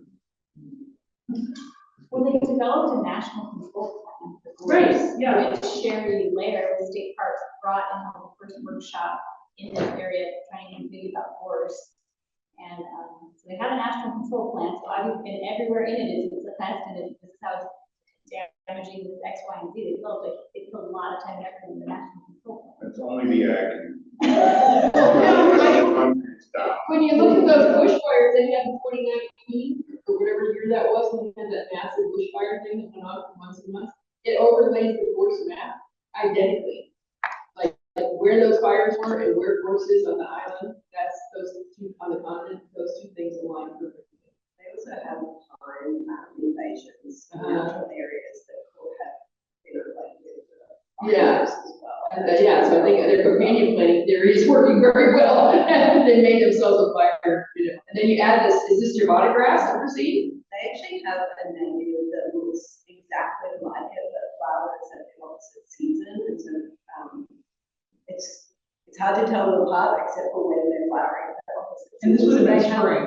Yeah, so they have a spring, I think spring is the invasive before is the native. So you do have the invasive there as well, so you have some blooming twice a year. So that's a great fire danger too, so that's a whole added. Yeah, okay. So, I'm perplexed, astounded, I can't imagine it's a good thing, but that's what. But they say eventually it shades out. Yeah, the native trees will shade out very quickly and will actually help them reforest for pasture. So the second they log it, the Gorse seed will still be viable and come back up. Well, but the native forests are not logging, they're Yeah, planted okay. restoring. So I'm going to continue looking into the story. I'll give you updates. It was my mind-bending experience. Yeah. That's why they call it down under. No, it might be a field trip. Yeah, we're going. They have questions, New Zealand. Aaron and I We're coming for you. They also have our trout. Great. California trout, and they were rooted in the volcanic soils. Like our California trout. There, so. And Carrie's son is going over there to do studies, so it's gonna work out. Oh, So, yeah. well, we're gonna go over there. Australia. Yeah, but we're close enough. Can we say it's Gordon? Yeah. Just putting in deposit on his carpet. Oh, there you go. All right. Thanks, Norma. Yeah. When she said this, I was like, stop. You need counseling? Okay. That is live. Yeah, that makes Aaron just itch, doesn't it? I mean, yeah, it's terrible, but whatever. It's like little beach stuff. Okay. slide. These are, this is Jim Carr sent these in. Jim sent me a text that he wasn't gonna make it. So Jim is a forester. He's been working down in Elk River his whole life. He's older than me now, so he was a long time. And he is working on a prep project there. The landowner, it's up Grassy Knob. And so he must have really liked this giant one, except this picture. But so here's what they did. This was, when he was a kid, it was a pasture. He worked the pasture for the landowner. You know, he did a lot of things there for the landowner. And since then it became, you know, overhead doors, and it's been that way for a while. They used dozer to plug it all, piled it up. Yep. There's your volume. Yeah, there you go. Right, if you masticate that, you can have it. Yeah. Yeah, that's 1 acre. Yeah. Just saying. Why do they plot? What's the benefit? So they were trying to turn it into a pasture. They prefer tilling. Yeah, they want to till it. That was what he decided to do. With the excavator. They just grabbed it and piled it, yeah. Obviously caused a lot of soil disturbance. And, you know, they burned them, which that would have been fun. Terrifying. Yep. But then they drug the whole thing after they burned it. So it was all lumpy and, you know, there was still material around, so they, with the drag on the back of that dozer there. And so they drug it as flat as they could. That's what it looked like after they got done dragging it. Wow. Wow. Okay. They did not see this. They did not see. They did not see it. This is what came back afterwards. So there are little horses in there, you know, but not as many as you would expect. What are they gonna run? Sheep. That's what the horses. Yep. So, and there's still a rim, of course, around, but we put some biocontrols out there. So, you know, this is a project that's an RCS program, so they are required to keep on it. If they don't, that's goes against their contract. So they're in it for you know, 10 years. How many acres are you looking at that? That's a good question. I want to say it's around 30 acres. Yeah, it's all real flat. So We you have know, 34,470 left to do or something. yeah. They have the same landowner has a forestry piece. The trees are, you know, 12 feet tall, fairly open. You can walk around a little bit, but the gorse is coming back there, and they just they're going to work on that next. And so we were discussing. This is where we went actually for the field trip in the that last meeting we had. This is the field trip.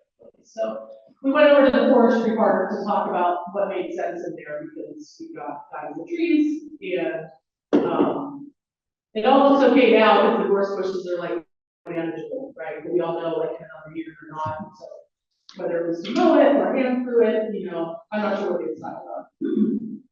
But it was an interesting thing to see for sure.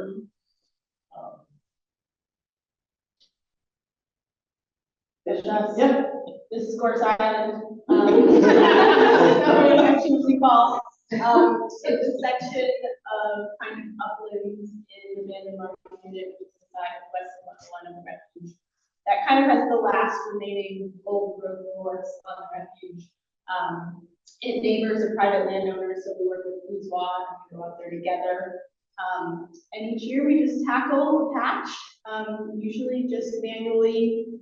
We kind of cut stuff what we can and then spray when we're running out of time, and then clear some spots, and we got some big chunks done this year. You know, kind of slow and steady out there, but we're making progress. Yeah, great.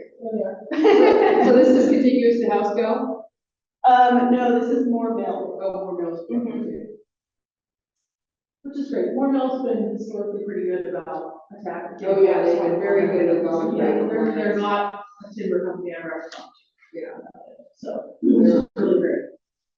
He said it's cheaper to be ahead of it than behind it. Yeah. That was for sure. All right. Okay. Yeah, that's great. Yeah. Yep. Okay, so Scott Mickelson from ODOT sent these, I'm not exactly sure where they are. Jake, is that the end of the right of way by the corridor? I'm not sure, he didn't tell me. But, Yes. yeah.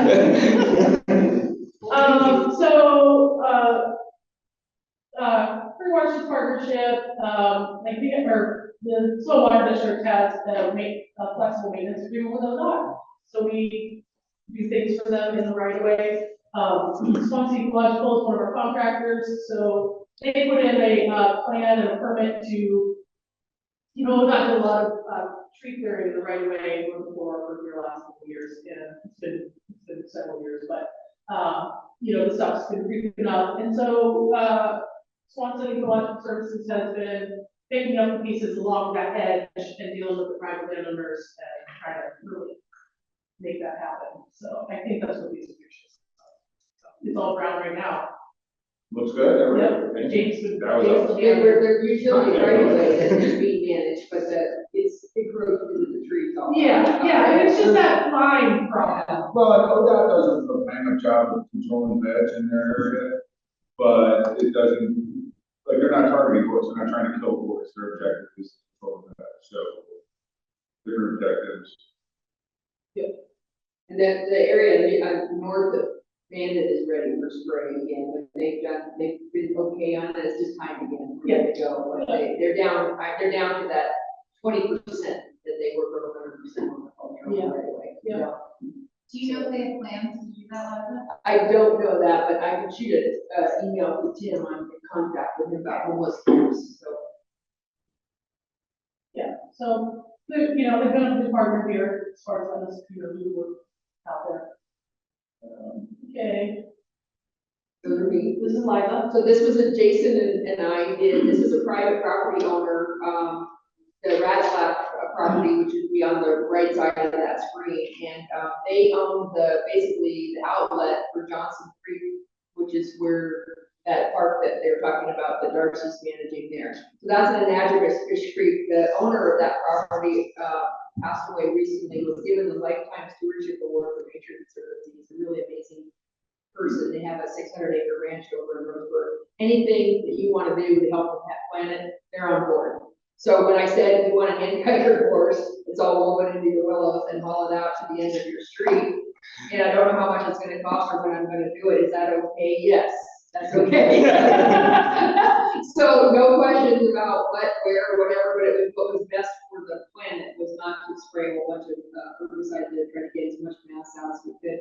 So Jason had a little extra time on the tree crew, and this is where this aggregation thing that he's been working on so intensely is really working out. Just said when you have time at the end of the day or whatever, get in there. So in about 2 hours, Jason, they hauled that in about 2 hours, that is hauled a few hundred yards off of difficult terrain out of willows and all at the base of the creek and piled on the end of the road.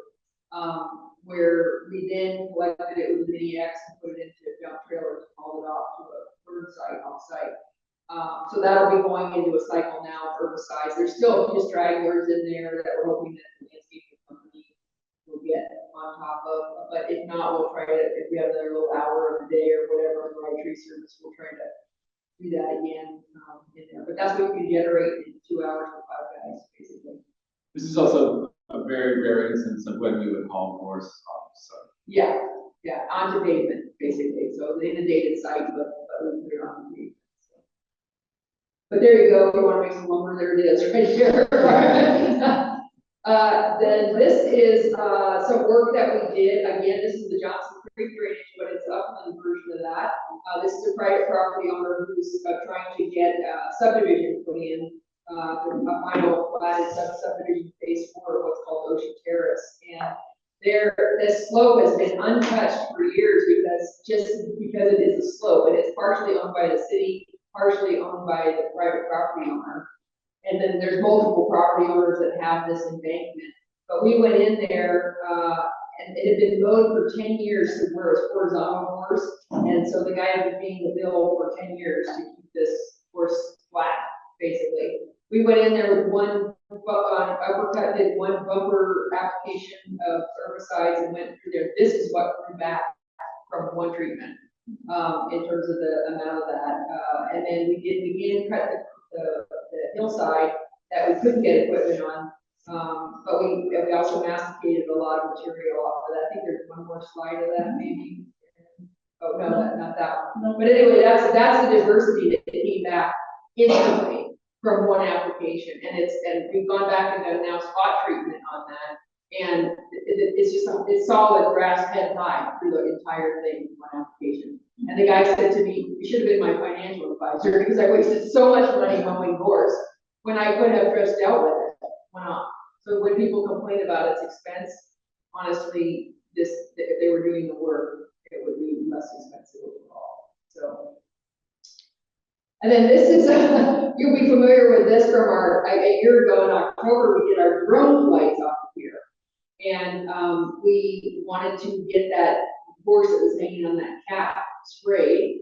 Not sure how we were going to do it. If this slide was a little better positioned, the rock to the right, you would see was covered in gorse, and Jason sent a hand crew from Rye Tree down there, and they cut that by hand, and that's coming back. It's ready for an application now. Again, we flew that with drones. That could be sprayed as a drone thing and save a backpack guy from going down there and doing that.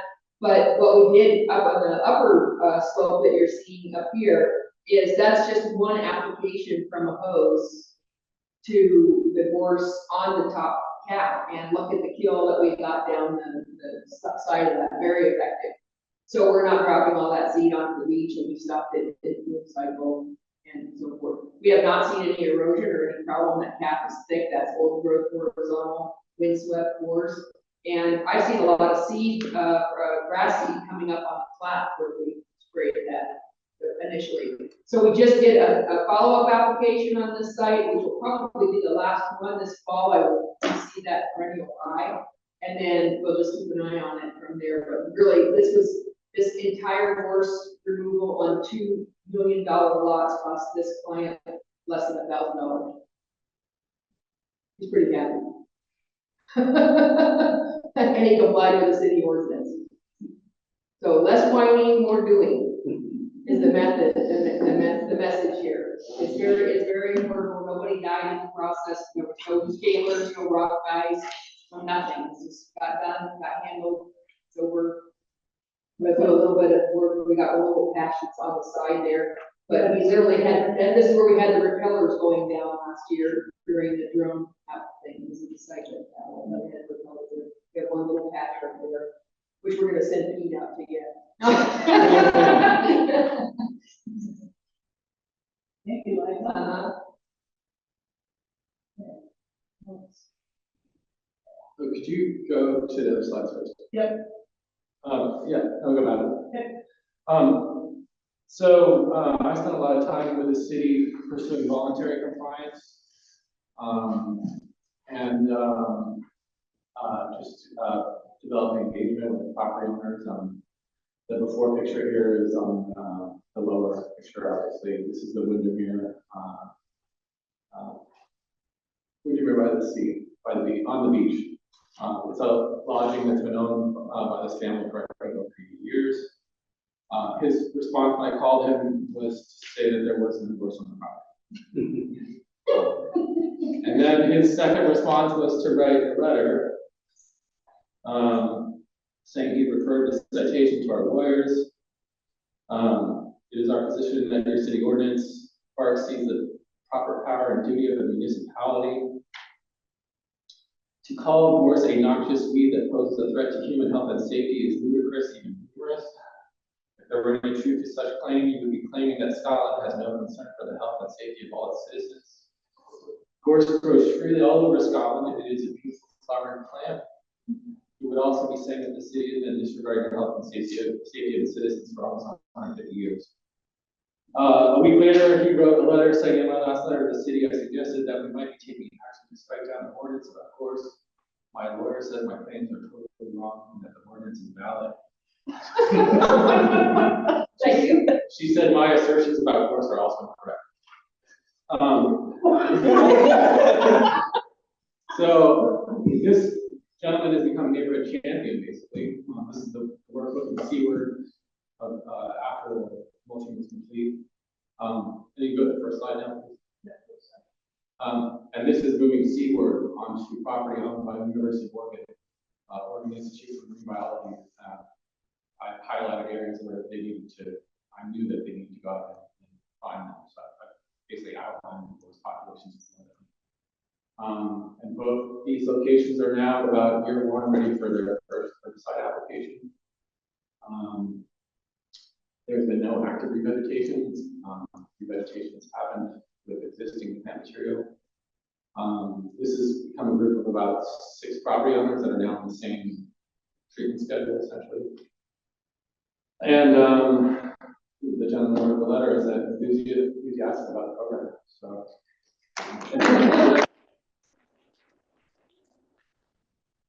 And then my last slide, this is additional work on the bluff, South Johnson Creek. On a parcel that on the assessor's record said the owner was the public. And I had to do deep research to find that it's actually owned by the city. It was given to the city by the county in 1991 for use as a public park. It fronts along 10 properties and provided this avenue for working into this neighborhood essentially, where as typically happens, someone comes out and says, "We do my yard too," and start that whole kind of contagious process for people that are. This went all the way down to Sunset City. This goes all the way to city limits. Yeah. Yeah, it goes all the way down to city limits and into the urban growth boundary that waited voluntary compliance is turned around. Yep. Great job, Jason. Slide is actually in Sunset City. This is county right of way that runs to the beach. This is our Mars Lane public beach access, number 153, where the horses go down the dunes. And originally I had extra money to work with Right Tree Service and crew. We didn't know what was under here, so I just had them cut this whole area by hand, and I still had extra money. And so then we had a forestry mulcher come in and mulch what he could have been hand cut. And again, 3 more homeowners jump in on the right side of this, and he mulched out into the dunes for them. So typically I'd say recruit at least 1 additional property on any one of these jobs. When the equipment's there. Yeah. And they were able to see, this is a whole bunch of people that can now see what Right Tree Service can do, and especially if you can throw that material down into the area where the vultures are gonna be, and these are really nice, clean erosion blanket, easy for the spray guys with backpacks or whatever to walk around. I mean, this is ultimate what you're after for retreat. And I put up this sign on behalf of the county saying, please stay off this area, have to have restoration in progress. And just, that's the end of a road, someone can actually And the woman who lives in the castle on the left, there, 10,000 square foot house for 1 person, I'm not sure why. But I hired her as a client because she wouldn't deal with her divorce some 25 or 30 years ago. And she said that her whole bluff was gonna fall down if we ever got one, so that, like her house was gonna fall off. It's on a rock, I'm just saying. So, I'm not sure what her theory was, but anyway, she let this horse go all the way up to the border of this house. She's starting now very slowly to back it away, but she's a person, one of those ones that, what kind of an investment do you have like that when you have people, horses going up and down, people walking up and down, people with cigarettes cooking into your horse right next to, that's a north slope to her house. If that caught on fire, that's upwinded right into her site right there. Like you cannot make common sense, work for you there. But Jason, she loves Jason. This lady is like the thorn in everyone's side in Bandon, pretty much. Her neighbors all hate her. Jason and her like buds. She just texted me and said she just treated the fence line with crossbow. That's in progress. She's like anti-herbicide too. So yeah. She didn't hit for it. Cool.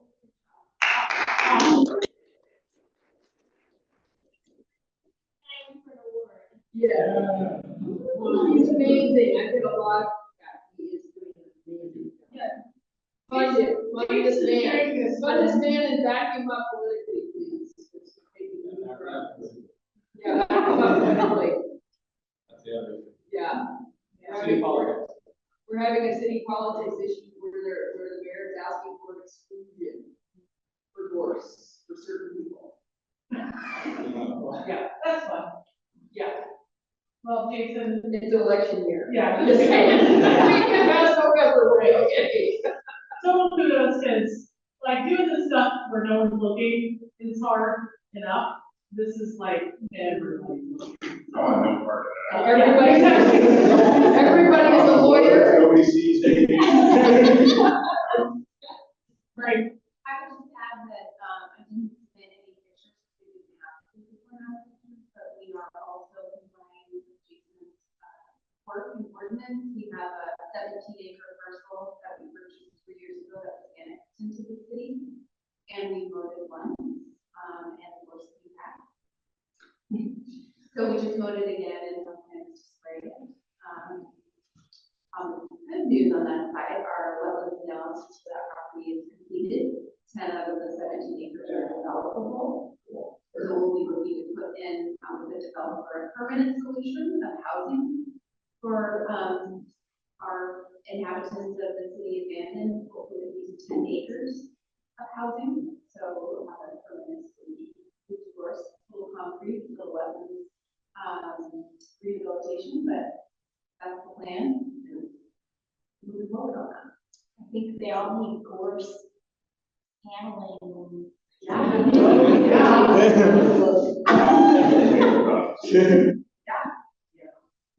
the city just did a right away right near Harvard Street Apartments, right there, that would make somebody really happy, because when we clear Gorse around, potentially what the terminology that they use, it's a Socially vulnerable. socially vulnerable populations like that, you know, it's like, it's a whole thing, you're converting land to usable, you know, stuff, you're creating a habitat that's much more diverse, and you're protecting, so we're trying to work on maybe sort of a fire alarm thing that happens along the end with all the rights away, trying to get some kind of a buffer like that, going and see what we've got, focusing on the public works. Community fire break, yeah. Yeah, community fire break kind of thing. The county's coming with some heavy equipment this month to this area, and so we're trying to work with the county roadmaster to see if they'll do what we ask them to do as a buffer, so we can start getting our clean zone a little wider and get our BMWs in the city, so we have a break in the city from what we're impacting the county, and vice versa, getting it inside. We don't want that, so.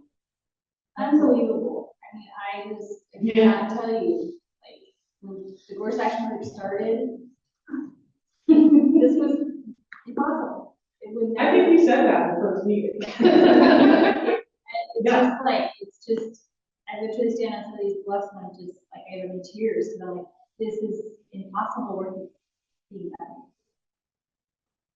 Yeah, and the visual for everyone is great, because like Jason said, you just start collecting other people that want to get in. I recently fielded a phone call in our office, so like we've been working in Elk River, Jake and Max Watson very heavily. And there's this little road that goes dead ends, there's maybe 6 homes out there, you know, and you know, we had the big branches all around, and we kind of all around it, and this lady calls, and she's just like, hey, you know, I heard you guys do it. And as I talked to her, I was like, oh, she's the keystone. And she was. She's now all people, like, she was the one person I needed to talk to, and she called me, and it was great, you know. And she was also, like, just really intelligent about, like, they have some forestry around it, talk about NRCS's program, you know, and she's like, oh, so like we did like get you guys to get started, and then I can get that money for later to keep going. And I was like, oh, you are, yes, A+ student, you know, and she talked to all the neighbors. I mean, it's just been really, really great. So that kind of stuff is happening all over the place. Erin, I went out there and met with her, and sat down, went over the map with her for 20 minutes or so, and told her, I was like, I'm busy right now, let's touch base again in a week. And in that week, she had names and phone numbers, and the AOK from every one of those, told them all who I was, when I was gonna be coming over, I could go over and walk around with this and this person. And we actually just, Lemon Valley was out there spraying on her property, that's awesome. Maybe another evidence of how far it's gone is the Cranberry Festival. Those are great staff group, and you saw the email chatter, maybe some of you did that. It wasn't people coming in like, oh, what's the problem? Well, there's no problem. They're just like, hey, I already did this. What do I need to do next? Like they're literally like not asking them, is it possible? They're like, okay, I'm jumping in, and now what you tell me what tools to use next. It's just like We went from being the crazy people to the gurus. It's kind of a nice transition, Yeah, it just feels so good for listening to us, and then, that lady, perfect person, we get all those phone numbers from her neighbors. And it's just like, now it makes our job so much easier, so.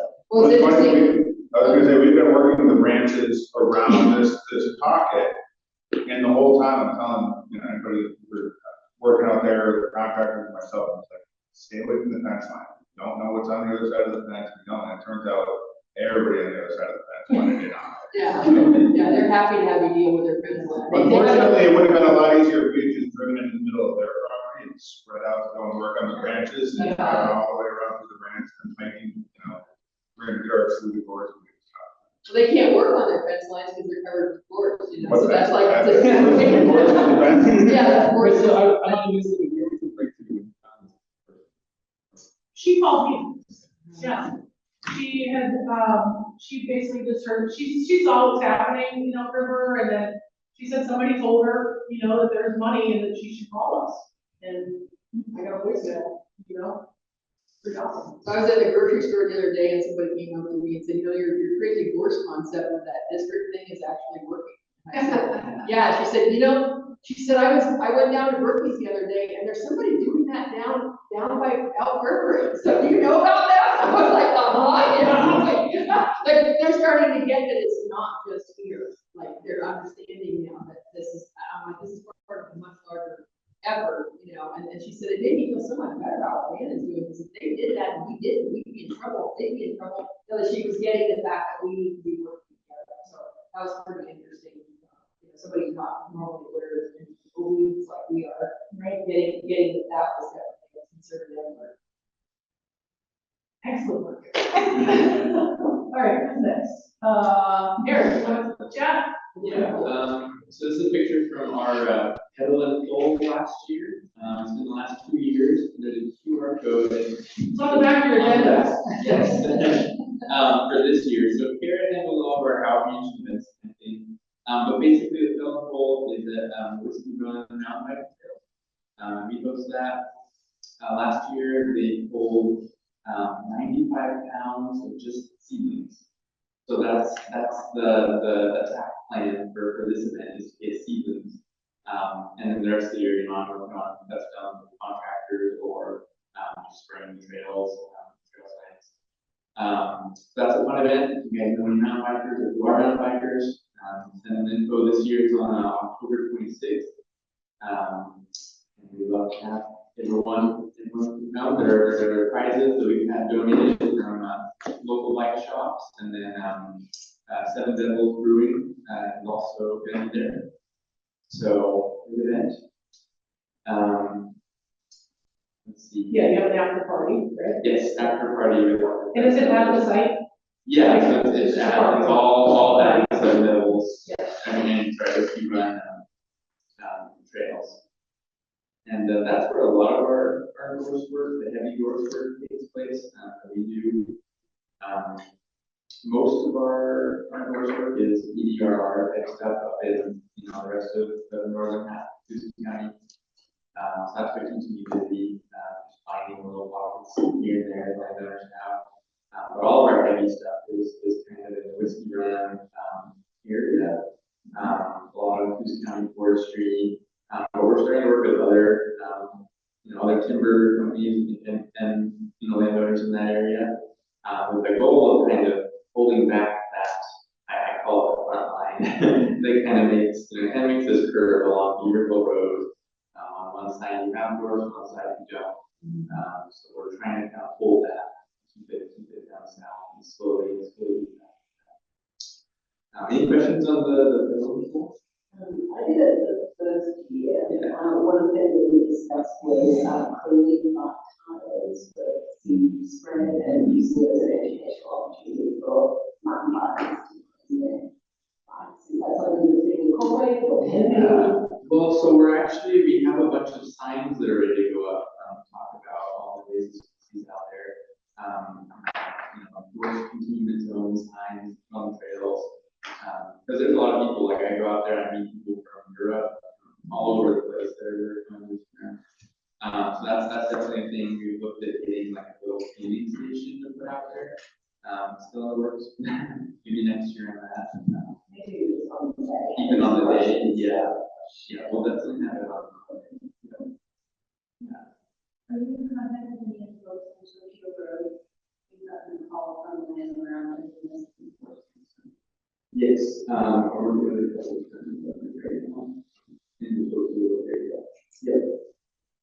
And signage will be effective out there. I was out there on a weekday last week. I hiked those trails.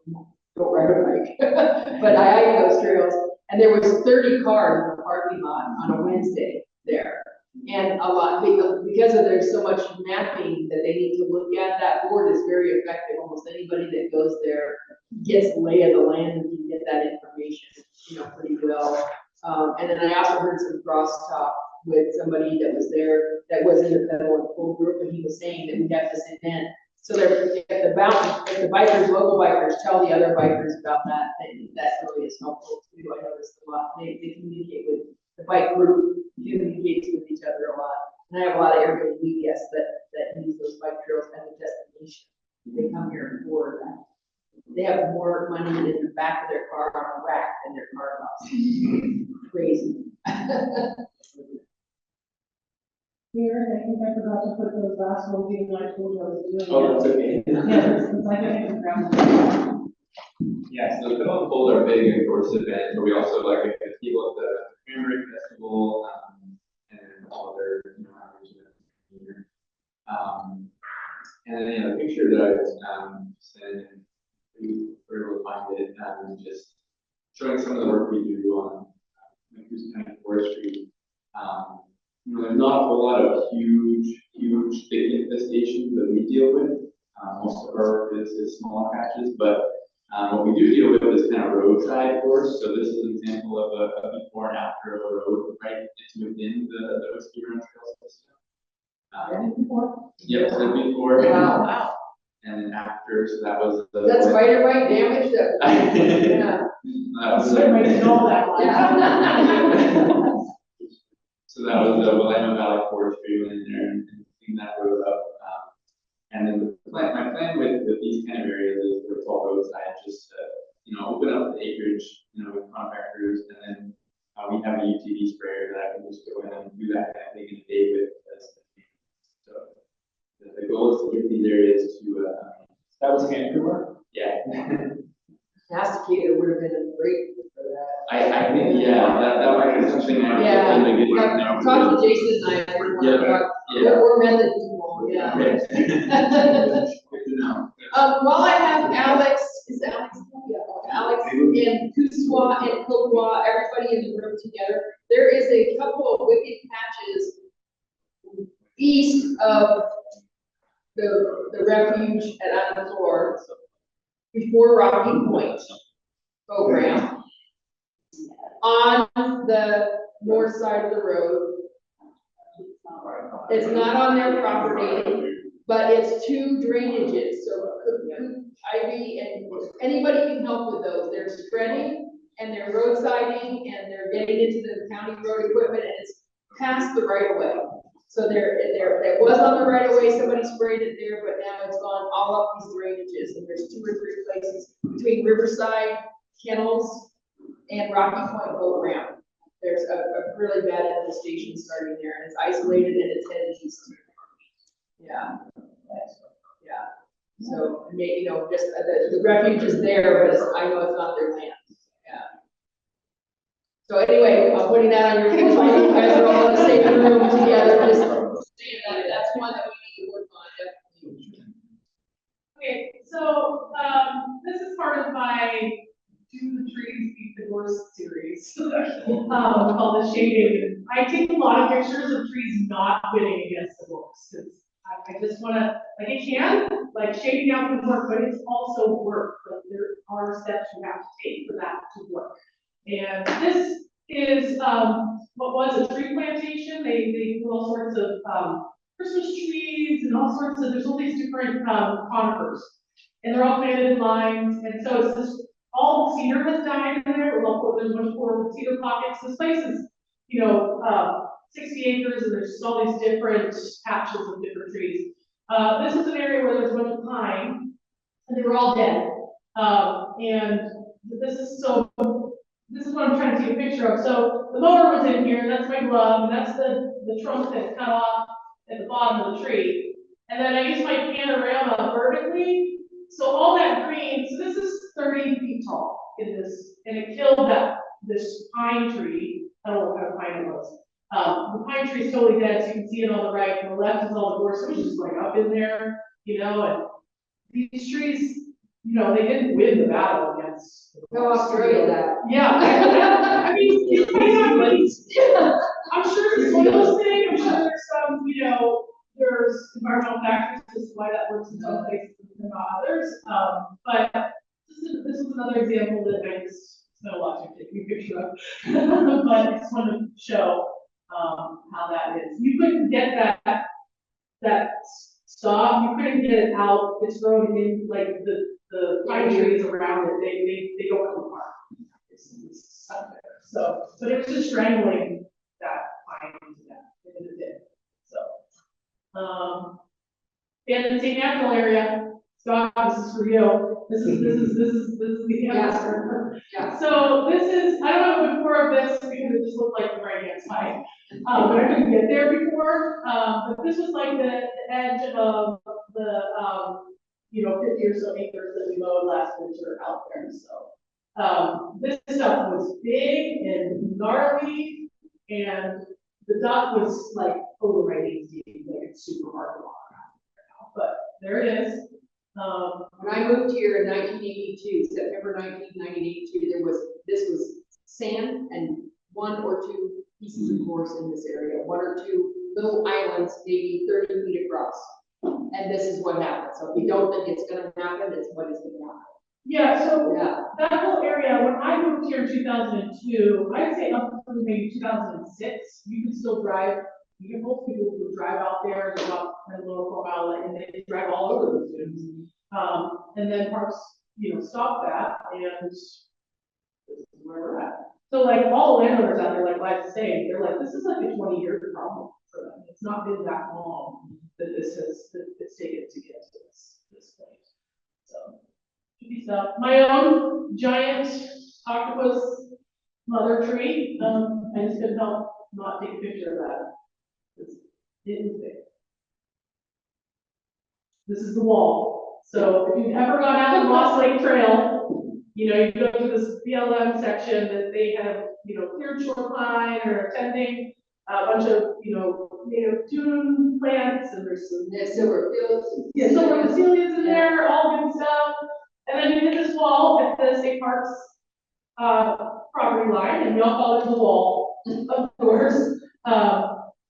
And voila, gone. Yeah. So that felt really good. Big deal. There's still a lot. That's an amazing forest, old growth forest in there, just totally, and private ownership, totally like magical, mossy. There's some amazing things out there. And I would say that, when I used to walk around out there, I didn't get the feeling that there was a lot of wildlife happening, and now when I walk around out there, it's just like Twitter, it's like, you're like, You can do that. I was thinking you, she's like, oh, I mean, I got bombarded by dragonflies out there this year. It was insane.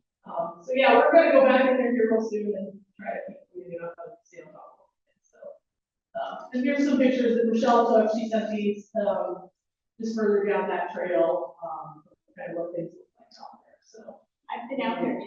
Unbelievable. Impressive. It's unbelievable. Old growth forest. Yeah.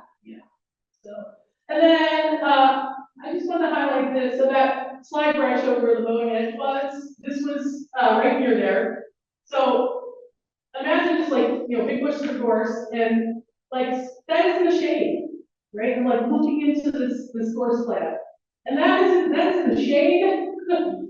And this is what it looks like in there. Those are all gorse seedlings, and so that little spot, like, the sun must pass through just for maybe 20 minutes. I don't know, couldn't be that long. I had to crawl down to like get to it. And that's what's sprouting in there, it's like, just want to highlight like how much shade you need to not let it grow. And then, and most of these are not before and after, they're just fun things I've been looking at out there. So this is cool. So this is pine, short pine, so wonky. You can see my glove down there in the bottom. So this thing like comes out of the ground and turns and turns and turns again. And the reason is this thing. So to the left of my glove is the trunk that goes into the ground. And then it goes to the right and then goes straight up. That's a gorse stem that pull it down. And so I had covered this thing, it was at the edge of the mowing. And again, this is part of my series of like gorse stand kill trees. It wasn't dead yet, but It's culturally modified. Yeah, it had numerous branches that had died off trying to get out of all of this gorse. So there I kind of cleaned off the roots so you can see it. And that's what it did to that tree. And then on the right, so that horizontal piece that's hanging out over the slope is covered in moss with gorse seedlings growing on it. So there you have it. And then this picture was for Rex Miller. So we've had a back and forth, Rex and I, over the years, and I think he's done this to some of you, about the seeds. And whether, the seeds. He had this thing about the seeds. Not believing that the seed itself was one seed, he felt that there was many little seeds inside. So we've traded boxes of seed, like, we've had a bunch. So I took this picture for Rex because you can literally see the sprout coming out of the little house of, yes. And once I showed it to him, he's like, all right, you win. And I was like, all right. This is the guy who wears a cowboy hat, I'm just saying, don't win with Rex. Yeah, Rex was the guy with a tractor there in that one photo. Yeah. So, and it's just kind of, it's good that people question because it forces the rest of us to be like, well, maybe I'm not right. Like, let me go see if I can find some evidence. So I did. And then Alice, you said this last year, and I just want to give a plug to Alice because she said this little video. Now you have my first one. This is what you do. I'm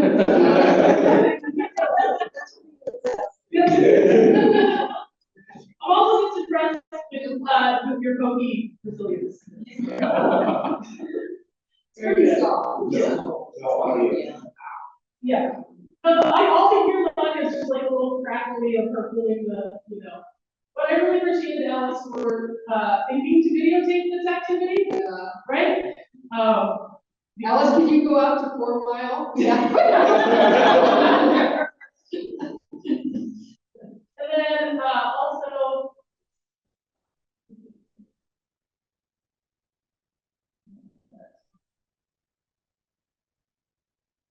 this one, my shout out to Rex. Oh, nice. And he must have loved this. He did. This is fun. Oh my God, this guy is like, This is this arsonist. He's actually super nervous. He should have been, yeah. How fast it gets on fire. How fast it can burn itself out because it's probably plants.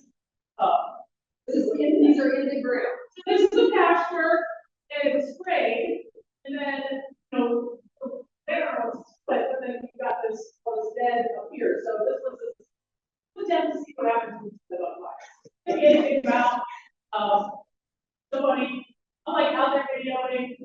I've got both the phones, we're running around. The DEQ is not notified. No, and they this was in April, so we're outside fire season. NBA was there. So funny though. So they got light patches and they And, at one point, I was like, oh my God, my phone. My phone fell out of my pocket while we were burning this, and so I'm like, wait, stop! Mom had tried to listen for it over the crack when there was a fire. I found it 10 feet away from the fire, anyways. Good times, just want to shout out to Rex for, going out there, giving it a go. There's got his license and all of that. Oh, okay, he just, but, he's not wrong, you can kind of consider, but what we're really interested in is like, is it gonna burn hot enough to actually germinate much seed or kill that seed? So, I'm gonna say no. I have not gone back out to see, so that's a big role. I have not gone to see what it looks like. I will chime in on that. So Yeah. when we did the initial spray, and Yeah. I was out there that day when you freaked out, it's kind of funny. After the fact. Yeah. I was laughing at the fire. That works to some extent. The idea was to get it to, they could then tilt it. Yeah. And you still had a lot of woody material. I mean, it burned off everything except that base stem. And now you just got the base stem that stuck up everything. I don't know obviously if you piled it or That something. doesn't work in piling. It does the same thing. It flash burns the foliage, and then you're left with all these charred stems that literally sprout. Without you touching the soil, they'll sprout. So you gotta do something hand-wise or machine-wise at that point. Yeah, you need to burn it with stumps, so that the stumps continue on and on as a goal. So that, and then you have to re-bunch it, like constantly every 2 hours, basically. So it's a ton of work. Yeah. Yeah, with the exception of a couple that some other person had accidentally missed while they were the little flash of green, but yeah, that whole thing, it was all knee, waist high, maybe, they went for waist high. There were a couple of large patches that were, like the initial patches that were maybe 6 foot, they were small. And yes, that was sprayed in the summer, over winter, and he went back and lit it up in the fall. He wanted to do a much larger patch, but the rancher wasn't waiting on it to go out there and go and tell it. That's pretty much a gripper situation or a tiller situation, and usually you wait 2 years and then till it, it works out. Because it kind of breaks down. Yeah, once it's dead, it breaks down really, really quick. Yeah. But nobody wants to do a field fallow for 2 years. Rex and I are always going back and forth about the masticating, burning, get rid of it. Yeah. So, I mean, it does work, it gets rid of a lot of stuff, those fires are fun. So. Yeah. Well, and I got to see FDA. Yes, the conversation of burning the books. So. They were out of full force. Yeah, they were ready. They were excited. They Yeah. had 5 trucks out there for action. Okay, so we're a little over, but I think that was fun. And, does anyone else have any updates, things they need to say? Yes. Haven't tried I it. haven't tried that. Yeah. I've not tried that. Although I will say that when gorse does burn, when I have burned gorse, it'll rekindle itself. So we had a bad CMPA experience. We did the gorse demo sites down south of town. We piled some areas and we burnt it, and then they all went home after about 20 minutes when it kind of put itself out. And then over Memorial Day weekend, it reignited 4 or 5 times to where Sunday morning I went down to the concrete plant, broke into the office, got the keys, filled the concrete truck full of water, and went out there and just sat there with a book. Closed the whole thing down. And that they never came back because it was Memorial Day weekend. I called them, they never came back. So the follow-up thing was an issue, definitely. And hopefully they learned a lesson from that. Because there was multiple angst phone calls over the holiday weekend to their regional office saying, it's not out, I need your help. It's on smoking up the highway. It's near the airport, et cetera, and nobody came. Yeah, and I just had a couple of announcements that those of you that applied for Oregon State Board grants, of course, and other needs that NBA now has conferences coming out doing things scheduled in December. So I know big folks that you can get corresponding through Oregon State Board. And then we have a conference. If you're not attending live class on the 12th, Oregon Department of Agriculture every other year in Corvallis at the Noxious Weed Symposium. Everything invasive weeds, partners across the state gather, and we 2.5 days of presentations, networking,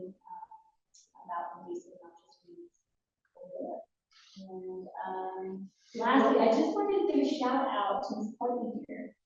Because it's not Gorse related, but this young lady, saved planet, saved the area. She found, invasive plant called steam port. It has never been reported in Oregon. It's a huge problem in California, and she got one plant. And she saved the area.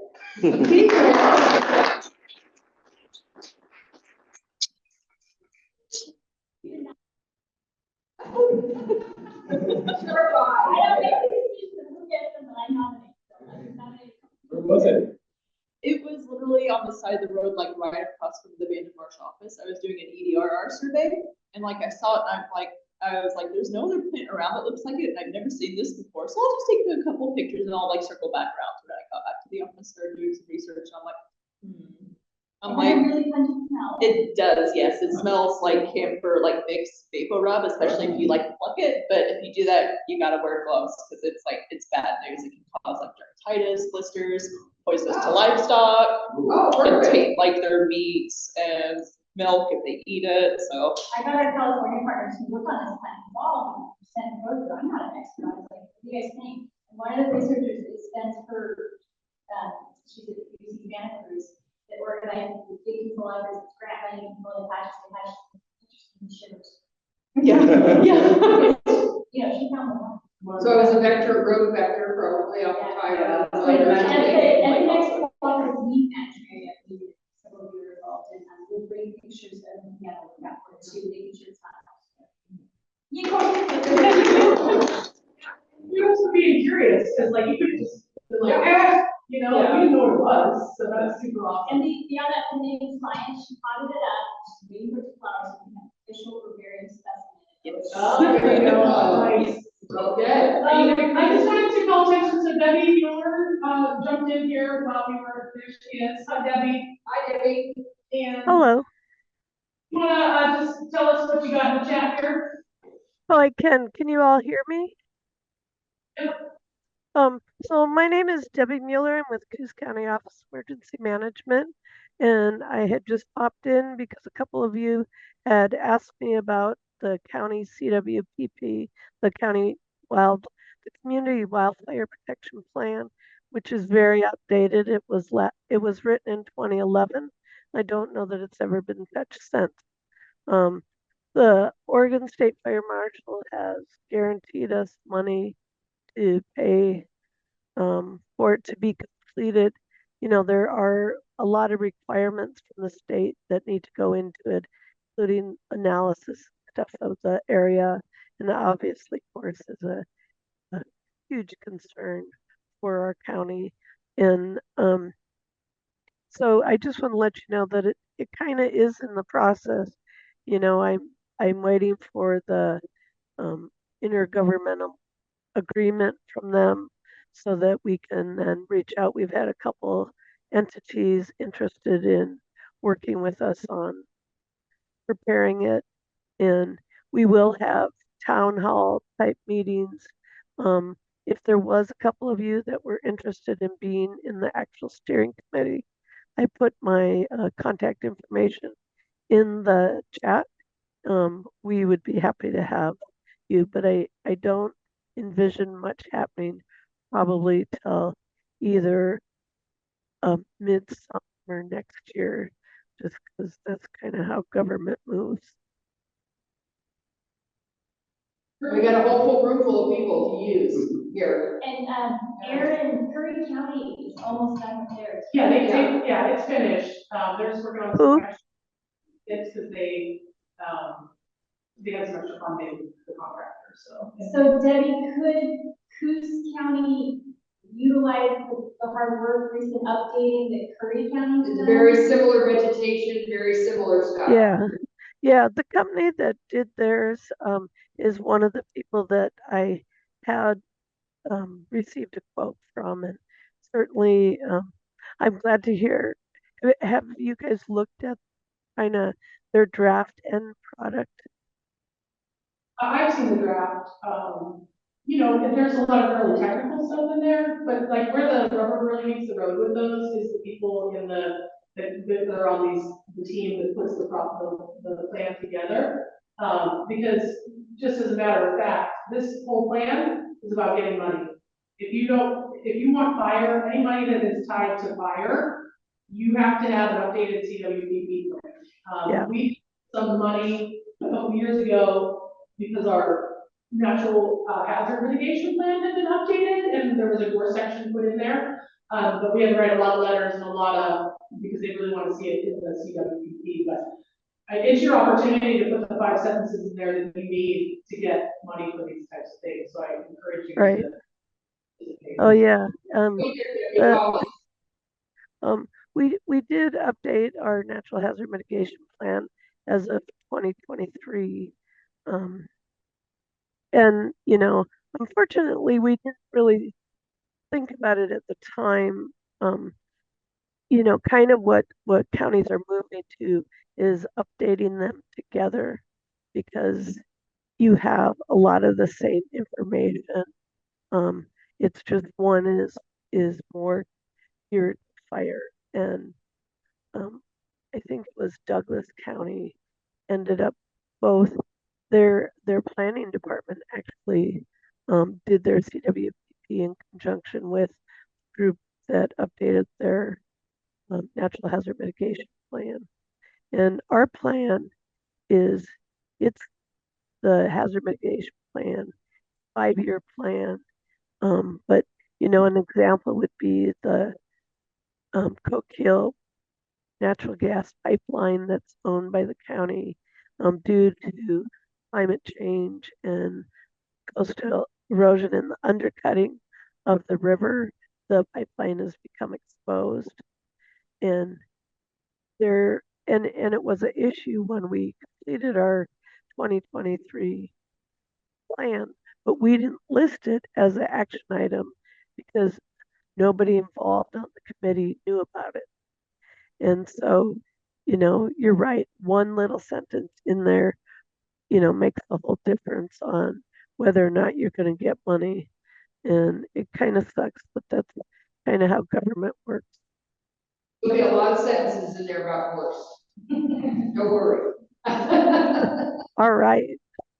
Well, thanks for showing up, Debbie. Really appreciate it. All right. Well, you guys have a great day. And it sounds like I had seen the link and I didn't quite get where the meeting was, literally I live 3 blocks from there. I'd have went there instead of come to work. But I have to commend you on. I had no idea the extent of work you do. So pretty awesome. Great, thank you. Thank you so much. All right. Glad you have anything for the good of order. Are you still there? Yep. I'm still here. Yeah. Nothing. Just thanks for you guys' work. I know we've coordinated a little bit there with our section on some of the gorse down there in the south end abandoned, and so just excited to keep on keeping that moving forward. Perfect. We appreciate it. Right. Okay. I think that's it, everybody. Great meeting, good job. Yeah, thanks, Aaron. Yeah, thank you. Everybody take muffins now.